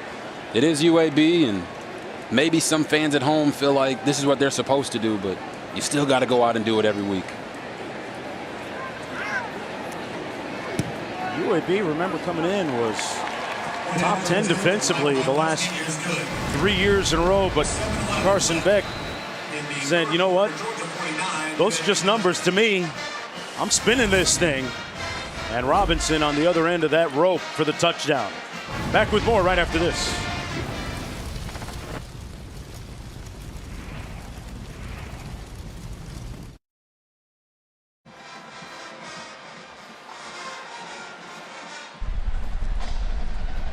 September 11th, 2001, 20 years ago today. The reason why you see the flag flying where it is on this day as we commemorate those who perished in the attack on the Twin Towers 20 years ago today, as many of us reflect on where we were when it happened and what happened in the wake of that. Let's go back to the studio and Kevin Connors. Kevin?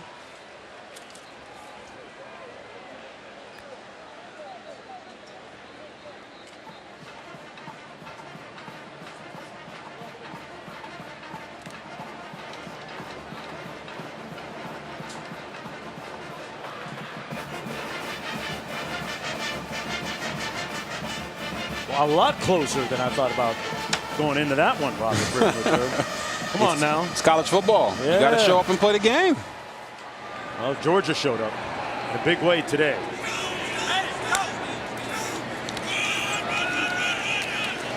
On the handoff, this is McBride. Spirited running, a gain of 13 yards for the first down. And let's put this into context a little bit, Robert, for UAB. They're getting drilled here.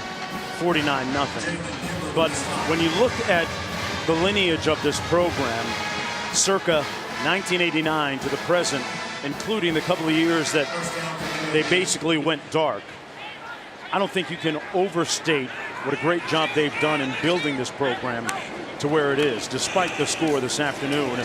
Another run by McBride. What's the one thing that, if you're building a program, you can look at them and say, hey, I can hang my hat on this because look how far they've come. This is not the showing that they wanted today. Okay. I think everybody would agree with that. Being 49-0 right now is not a laughing matter for them. But they've had 35 wins since they came back in 2017. They've won Conference USA 2 out of the last 3 years, and they've been winning ball games. So the Georgia fans have to understand that this is no slouch of a team here.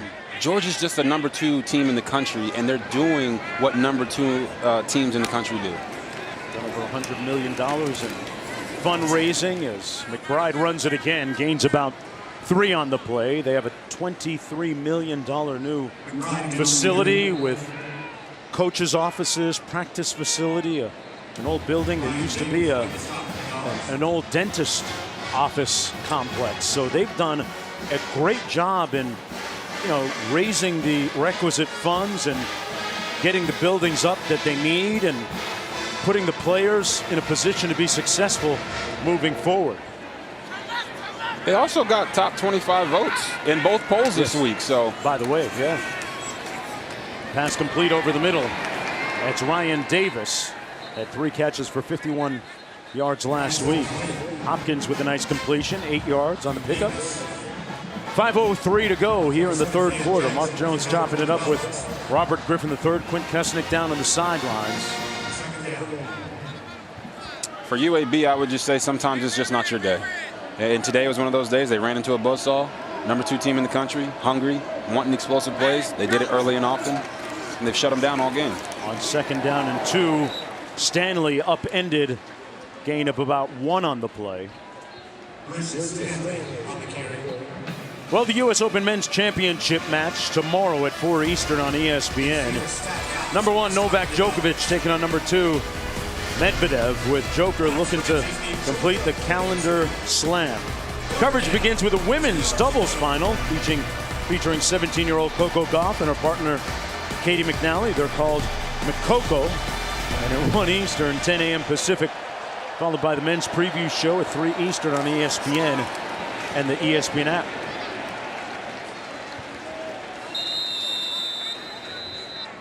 Hopkins keeping it. McCoco's a pretty good nickname, if you ask me. That's a good one. Gotta love tennis, right? The Joker. Women's tennis, really. I've already got my daughter started early on that. I'm missing Naomi Osaka and Serena right now. Yeah, But 2 teenagers doing a nice job right now. The future of tennis is bright. Yeah. Boy, Fernandez has been a great story, especially this year at the U.S. Open. The Canadian. She's losing today, though. This time, Dylan Hopkins going to run it and pick up about 4 for the first down. I was going to say, Fernandez has had to upset some highly ranked players on her way to that final. It's an amazing Cinderella story there, but she wants to be there and stay. So you got your daughters in tennis already? Oh, yeah. You hit it around a little bit? I hit it around a little bit. This is our first year. You better watch me when I get on the clay court.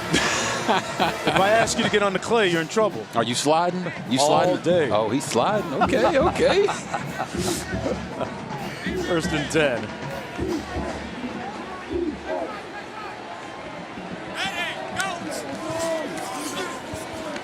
Hopkins back to pass.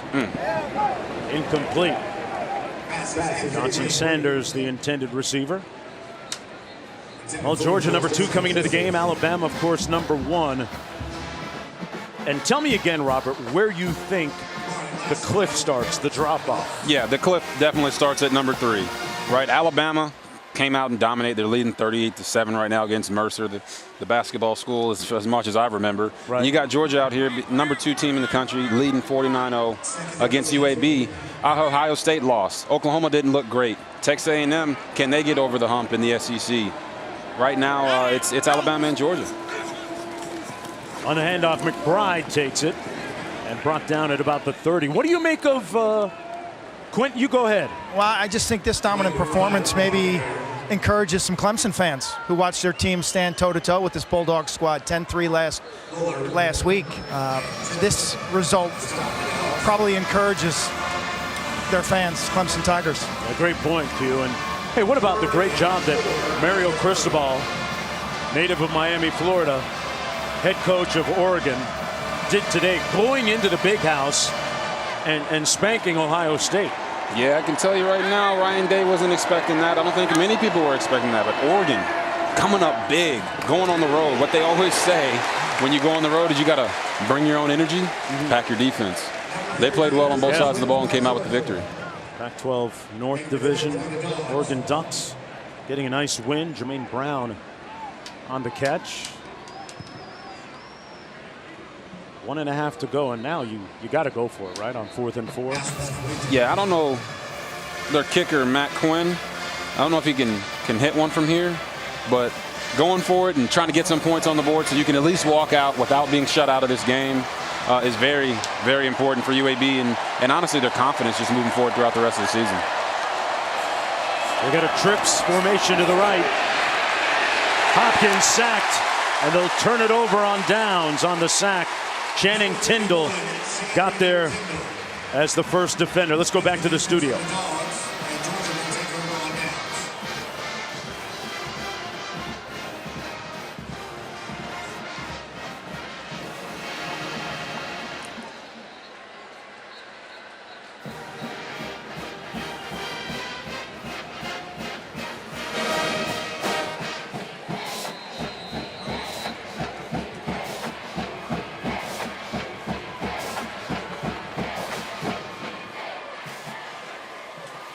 What a great game on the plains of the Midwest. Carson Beck in at quarterback. Great to have college football back and all of the fans, the passion. That's Milton on the run. And speaking of fans in the Midwest, college football fans in the Midwest, I want to give a special shout out to Jim and Mary Walrath celebrating their 50th anniversary today. Big time college football fans in tiny Chippewa Falls, Wisconsin. Big Minnesota and big Wisconsin Badger fans. It's a little bit of a split. No, but we're giving out. They're making it work. Anniversary shout outs. Hey, it's 49-0, partner. You'll learn. They must be related to you in some way or fashion. My wonderful in-laws. Ah, there you go. Look at you. He's getting the kudos, getting all the brownie Robert, points. They're in front. Jim and my in-laws in front of that TV weekly for college football. Oh man, on ESPN, ABC, all over the dial, holding it down. They're celebrating right now. He just mentioned us. Yes, that's our guy. 3rd and 5. I know you've never been to Chippewa Falls. I might take you someday. I have never been to Chippewa Falls, but if you're going to take me out, I don't mind going. 3rd down and 5 coming up.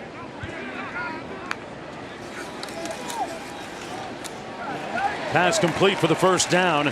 Jalen Johnson moves the pile out beyond midfield into Blazer territory at the 49. As time winds down in the 3rd quarter, that'll be the last play of the period. Yeah, it's thumbs up for Carson Beck and the Georgia Bulldogs. Don't ever say that these dogs are all bark and no bite, because they have sunk their teeth into the Blazers today. When we come back, we'll review a little special presentation for a special group.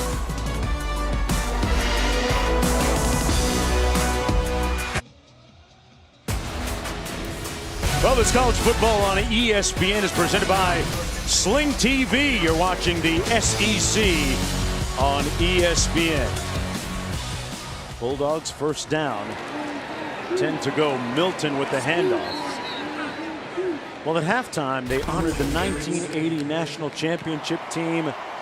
And that is the face of that squad, the 1982 Heisman Trophy winner, Herschel Walker. You guys have a lot in common with that trophy y'all got, right? Yeah, I got a chance to meet Herschel Walker at the Heisman House, right? And he still looks like he could bench press 350 pounds and probably run a 4.40. How about that? He's a big guy. You know, Herschel didn't start in their Week 1 game against Tennessee that year as a freshman. He didn't start? Didn't start. Come on, man. Really? They were down 15-2 to Tennessee in the third quarter. And like the running backs coach turns to Coach Dooley, like, you got to put him in. Well, they won that game 16-15. It's one of 5 close wins they had that year, but then Herschel just took over. Big applause for Herschel, obviously. The quarterback, Buck Ballou, big applause. Lindsey Scott, the wide receiver, huge applause from the 93,000 here. Tell you what I remember about Herschel, too, the fact that he was such a great multi-sport star. I believe he ran like a 10-20 something in 100 meters, ran track at Georgia.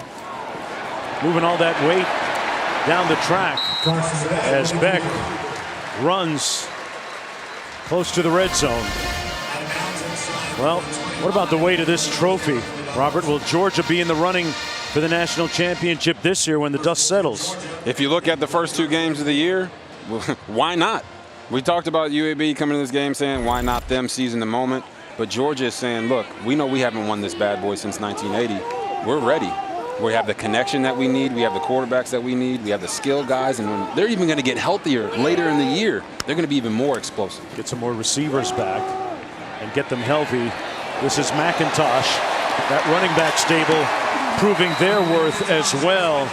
12-yard gain and another first down as we take a look at the offensive line with the pocket protection. Brought to you by Nationwide. And Beck with a clean pocket here, Robert. Yes, they do told you, they do the little play action to the running back on the sweep, get the linebacker to flow outside, and then there's Justin Robinson jumping up in the end zone to make the catch. Offensive line helps him. Easy, solid play, easy, solid touchdown. Milton in the backfield, number 2, beside Carson Beck. Little toss to the wide side of the field. Milton on the move, put his hat down and got some extra yards, about 4 of them, before being brought down just shy of that first down marker at about the 3. Kendall Milton out of Fresno, California. Talked earlier about the fact that these Bulldogs get their recruiting maps out and they hit the state of California hard. Milton, another one of those prodigious runners out of the Golden State. You got to have great tradition and great recruiters to get guys to go from California all the way to Georgia. Word. First and goal, high snap. Beck corrals it and falls on the ball back at about the 16. So they'll lose a few. It'll be second down and goal. One of the rare miscues this afternoon. That's going to be a loss of 13. There's a look at the menus of games coming up on college football tonight on ESPN, ABC, and ESPN2. You know, we talked about that win by Oregon. The Pac-12 North took a little bit of a hit in Week 1.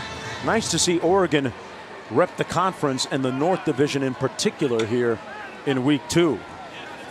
As the Pac-12 tries to become a player potentially in the college football playoff. Little screen incomplete. Intended for Sether. Just want to say, you talk about Stetson Bennett's day, right?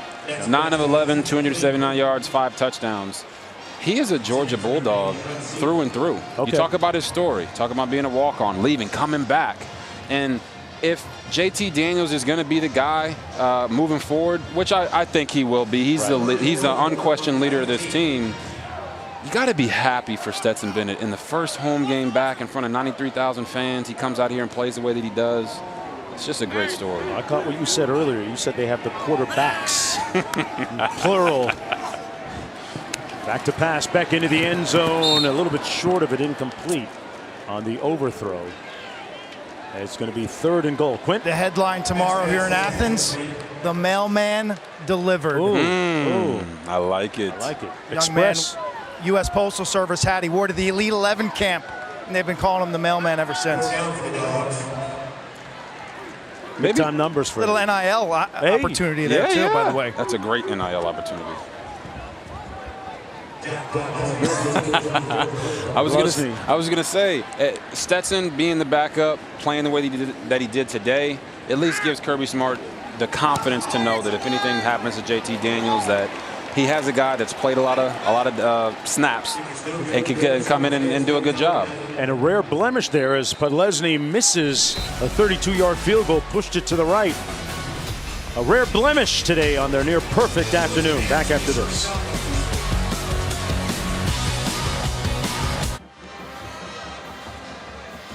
Taco Bell welcomes you to the Live Moss Student Section of the Year contest. Folks, use hashtag Student Section Sauce to get the committee's attention and go to ESPN.com/Taco Bell to see how your school can compete. I'll tell you what, Georgia's had that sauce today. I was going to say that was a big G on that guy's belly there. It's a lot of lettering. Hey, a lot of body paint.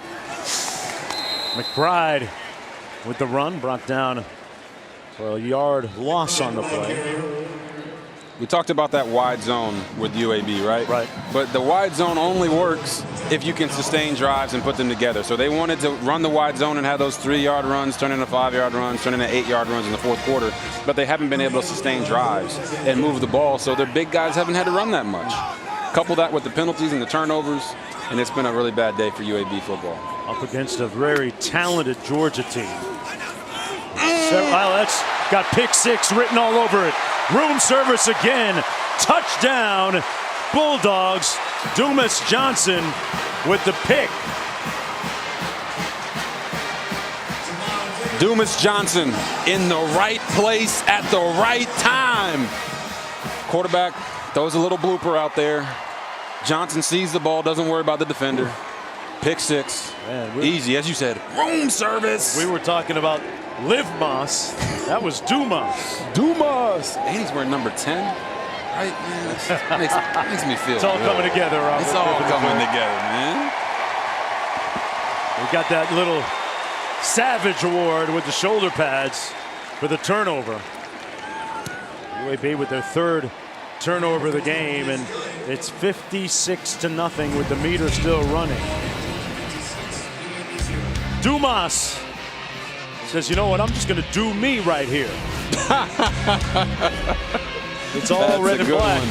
Only person not laughing is Tyler Johnson, man. Exactly.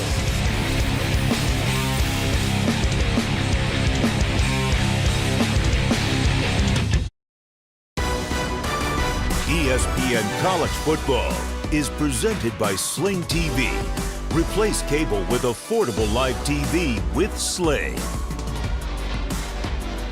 They've got a very vibrant, deep music scene here in Athens, Georgia. I was talking earlier about a sense of place. This is a part of it. REM, B-52s. Yeah, I'm old enough to... B-52. One of them had Rock Lobster, right?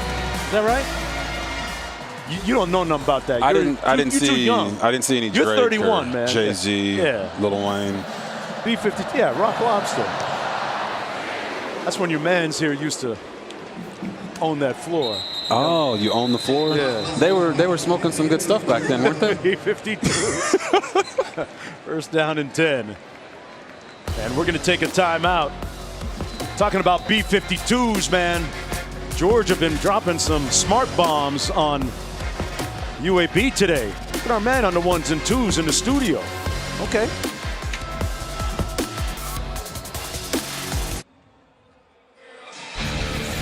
Let's take a look at our drive recap brought to you by Expedia. Impressive drives by Georgia all afternoon. This was the first drive of the third quarter. Stetson Bennett out there running like JT Daniels said, kind of trying to look like me. Then they give the ball to James Cook. Dalvin Cook's brother breaks a bunch of tackles and gets in the end zone for the touchdown. Yeah, the running game got untracked a little bit. Handoff to Dwayne McBride. Brought down at about the 30. You know, I misspoke a little bit earlier when I was talking about Ohio State and Oregon. I called Columbus the big house. I meant the horseshoe. My bad, folks. I got to get up to the Big Ten. It's been a minute. 2 touchdowns this year on a couple of pick sixes for the Georgia defense. Opponents, meanwhile, no touchdowns. That's impressive.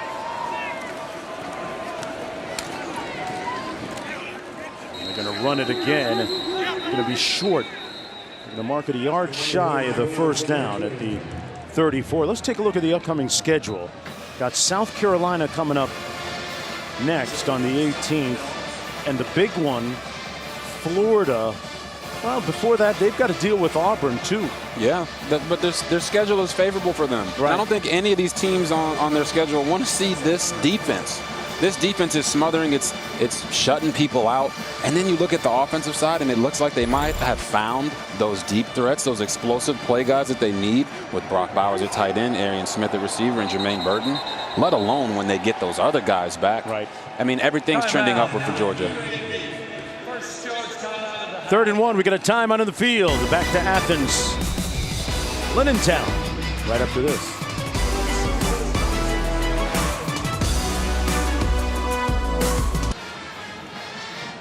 Coming up tonight over on ABC, we'll take you to the Big House in Ann Arbor for our Saturday Night Football matchup presented by Capital One. Harbaugh and the Wolverines hosting Washington. You can always watch it on the ESPN app. One tap. 8 o'clock Eastern Time, 5 o'clock Pacific. Back here, the Blazers with the football, looking at a 3rd down and 1. They're going to try and run the quarterback here. That's Hopkins, who's the better runner of the two between him and Tyler Johnston. He'll come up short, and it's 4th and short coming up now for UAB. They got 4th down for UAB. And the Blazers are going to burn another timeout here. They'll have 1 timeout remaining in this battle against another. Actually, no, they're not going to call a timeout. They're going to keep playing here. 4th and 1 coming up. Ladd McConkey back at his own 22-yard line for the Bulldogs for this punt from Kyle Greenwell. Oh! Came after it a little bit. And McConkey with the fair catch at the 18-yard line on the 49-yard punt. You know, earlier this week, Sam Cunningham passed away. And when you think about the Hall of Famer, the College Football Hall of Famer, his significance to football, as we look at an SEC team on the field, he literally transformed the face of the SEC. 1970, USC pummeled an all-white Alabama team. It was an integrated USC team. They had a black quarterback, Jim Jones, leading the way. Sam Cunningham had a productive day on the ground. And after that game, it really began the integration of the SEC when they started to recruit black players. And Sam Cunningham's significance in the world of college football can never be overstated on that memorable afternoon.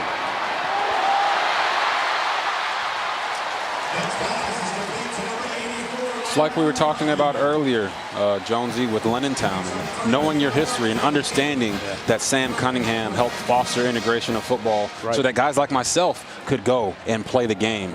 Right? I had an opportunity at Baylor because of a guy like Sam Cunningham, and I just want to say thank you. I know you're looking down on us today. Prayers to him and his family for comfort and serenity.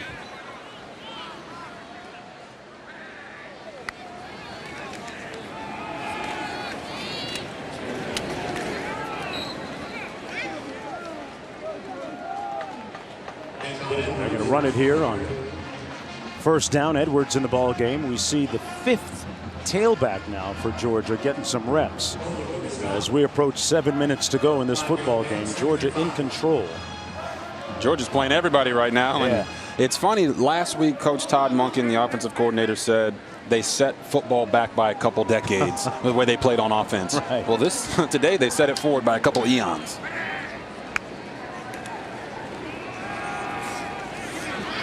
Edwards again. A little bit of wiggle between the tackles. Got his offensive lineman, Willock, pulling him towards the first down. Looks like they're going to give it to him. Under 6.5 minutes to go. That offensive line has done a nice job today keeping the quarterbacks clean. Both Bennett and Carson Beck. Yes, they've got 2 preseason All-Americans on the left side, and Jamari Salyer and Justin Schaefer. And then on the right side, they got Warren McClendon, who was a freshman All-American last year. They got some beef up front. Yeah. They can move some people. First down and 10. Edwards again. They're going to try and run it. Stopped up at the line of scrimmage. You know, we go back to last week's Georgia-Clemson game. It was interesting to see Trevor Lawrence sporting Georgia colors. You look good. Something incongruous about this. Well, he was just paying off a bet. He definitely was paying off a bet. Oh, man, that's the shame right there. He had to walk around all day wearing that attire. He owned it, though. He owned it. You see the hair flicks. Yeah. You know, he loves that hair. Oh, sunshine. He'll be making his NFL debut tomorrow. And Clemson bouncing back this week. 2nd and 10 coming up. Pass incomplete, picked off. Coming back the other way by Swoops, and Swoops is going to stroll into the end zone on his own pick 6. Swooping in for the score. And that spoils the shutout for Georgia. A 60-yard pick 6 by Keandre Swoops. Carson Beck. Wow. I don't even think the running back was ready for that. No, Edwards didn't see it. But you're not seeing this here on the replay, but Carson Beck didn't even try to go tackle the guy. I just have a feeling that Kirby Smart's going to be talking to him about that all week. Okay, so you're like Mr. Wrap him up on an interception, I'm just saying, you got to go get him. I don't know how fast Carson Beck is, but you got to try. Okay. You know? All right. I've never known a lot of quarterbacks to sprint and try and run a dude down, but I got to go look back at your highlights. Well, DJ Uyunglele tried last week. He was unsuccessful, but he tried. He tried. All right. You just watch him. He sees the pick, and he's just, la-di-da, la-di-da-di-da-di-da. You don't think that's as fast as he can go, huh? Nah, I think when he saw that throw, that's the definition of lollygagging, right? Okay. But when he saw that throw, he knew he was in trouble. He should have already been running that direction. Okay. Either way, we were just about to talk about how Georgia's defense had scored more points than the both offenses that they had played against, and they were about to get a shutout here, and Carson Beck throws a pick 6. Ruining it all. 5:02 to go. What's Swoops got around his neck? In the latest edition of What Do I Get for a Turnover on the sidelines? Is that what is that, a dragon skull or skeleton head? I don't know what that is. Oh, talk to me. That has to be a dragon skull, right? It looks too heavy to me. I feel like he's gonna. Is he doing 4-way neck right now? I don't know how they get that through TSA pre-check. They got some explaining to do. They definitely not putting that on the plane. Yeah, and the overhead. 56-7. Oh man. Look at this. Oh wow. That is a different kind of contraption for an interception or turnover. He's getting medieval on him. Yeah. 5:02 to go. It'll be 1st and 10, Georgia. There's a better look at it. It's kind of intimidating. You see no one celebrating right now? It could be because it's 56-7. That's a fire-breathing blazer. It's a fire-breathing blazer. Okay. I thought a blazer was a jacket. There's some added accoutrements. I'm not wearing that out to the club. I know that. Yeah, me neither. Saturday, folks, time to represent your school. Show us how big you're doing and going today. Submit your best fan video this weekend to #ShowYourSaturday, and you might just get your 15 seconds of fan fame. Maybe someone out there who's still watching this game in a half-empty stadium now. I'm guessing we had close to capacity the way it started off. Edwards again.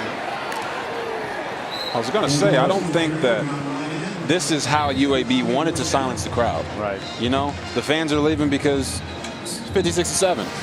They're leaving the stadium. They wanted to silence the crowd when it was packed and make this one of those one-possession games that they're so good at. 13-5 over the last couple of years in one-possession games, and it's never been anywhere close to that today.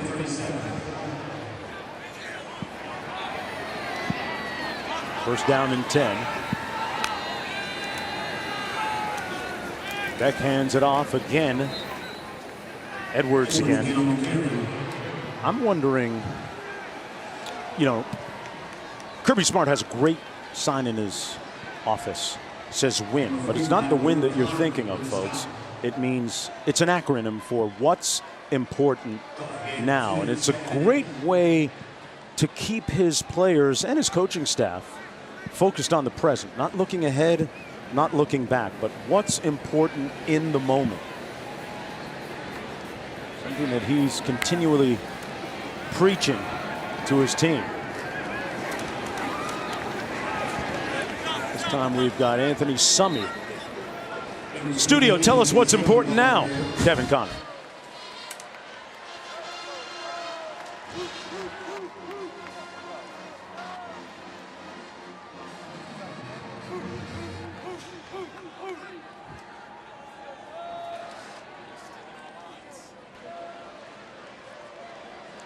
All right, thanks a lot, guys. Back here, Georgia football, 3rd down and 1. Yeah, when you talk about what's important now and you ask Kirby Smart that, he says the game, right? He wants his team's mindset to be strong and keep them hungry.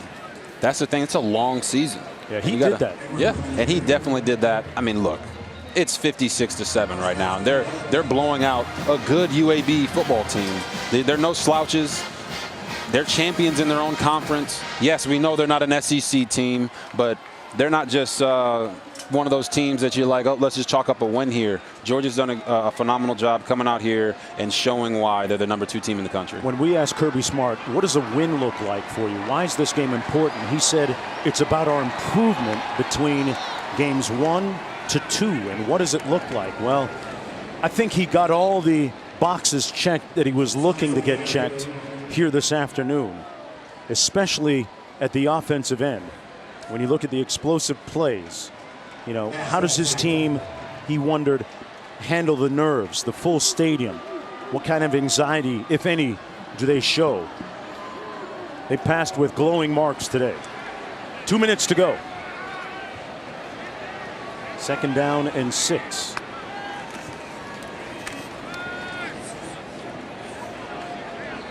And nowhere to go again for Summy.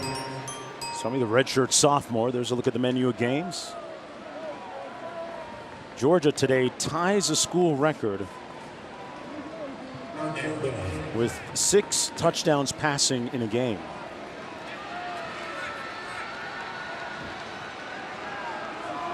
It's impressive. I was going to say, they've also put in the game Brock Vandegrift after that pick 6 by Carson Beck. I call him Sunshine. Oh my goodness, look at that hair. That's shining. He put some sheen on that. Little condition. Summy again runs it to the left side of that offensive line with 1:04 to play. So Georgia's going to improve to 2-0. UAB fall to 1-1. And Bennett today was outstanding. 9 of 11 passing, 279 yards, 5 touchdowns, which is a career high for him. I can only imagine what Kirby Smart is going to be telling his team in the media after this game. They won 10-3 against Clemson, and he wasn't satisfied. Yeah.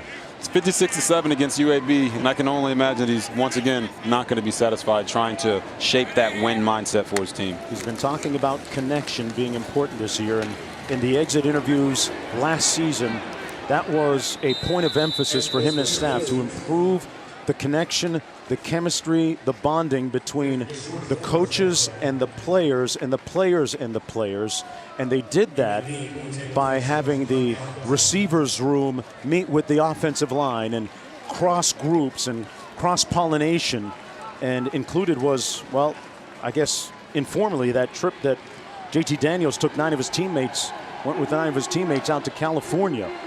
But whatever it is, it worked today. Yeah, and Todd Monken even spoke to it. He said he had to learn himself as a coach. He's been around the block, NFL, NCAA, and he had to learn how to talk to his players better to get that response out of them that they were trying to get. Sometimes people can hear what you say, but in order for them to actually hear you and learn from it, they have to know that you have their best interest at heart. And even Todd Monken said that he had to learn that. Tough when you got 80 guys on the roster sometimes to really sink your teeth into relationships, but it helps. Run down to the 34-yard line. Yeah, they've got over 100 players. I was going to say, they got more than 80. They got over 100 players on the team, and they just felt like maybe that was the thing that was missing, right? Yeah. Can you imagine how good this Georgia team is going to be when they get all of the guys back on offense? We're about to find out sometime soon. Ooh, this team is special. College football playoff caliber? Without a doubt. Okay. They got to go prove it. Okay. Every day. Well, they what proved a little something was. today. 56-7 the final. Kirby Smart's Bulldogs improve to 2-0. Stay tuned for college football scoreboard, followed by NC State, Mississippi State for Quint Kesnick and Robert Griffin III and our entire talented crew behind the camera you never get a chance to see. I'm Mark Jones saying so long.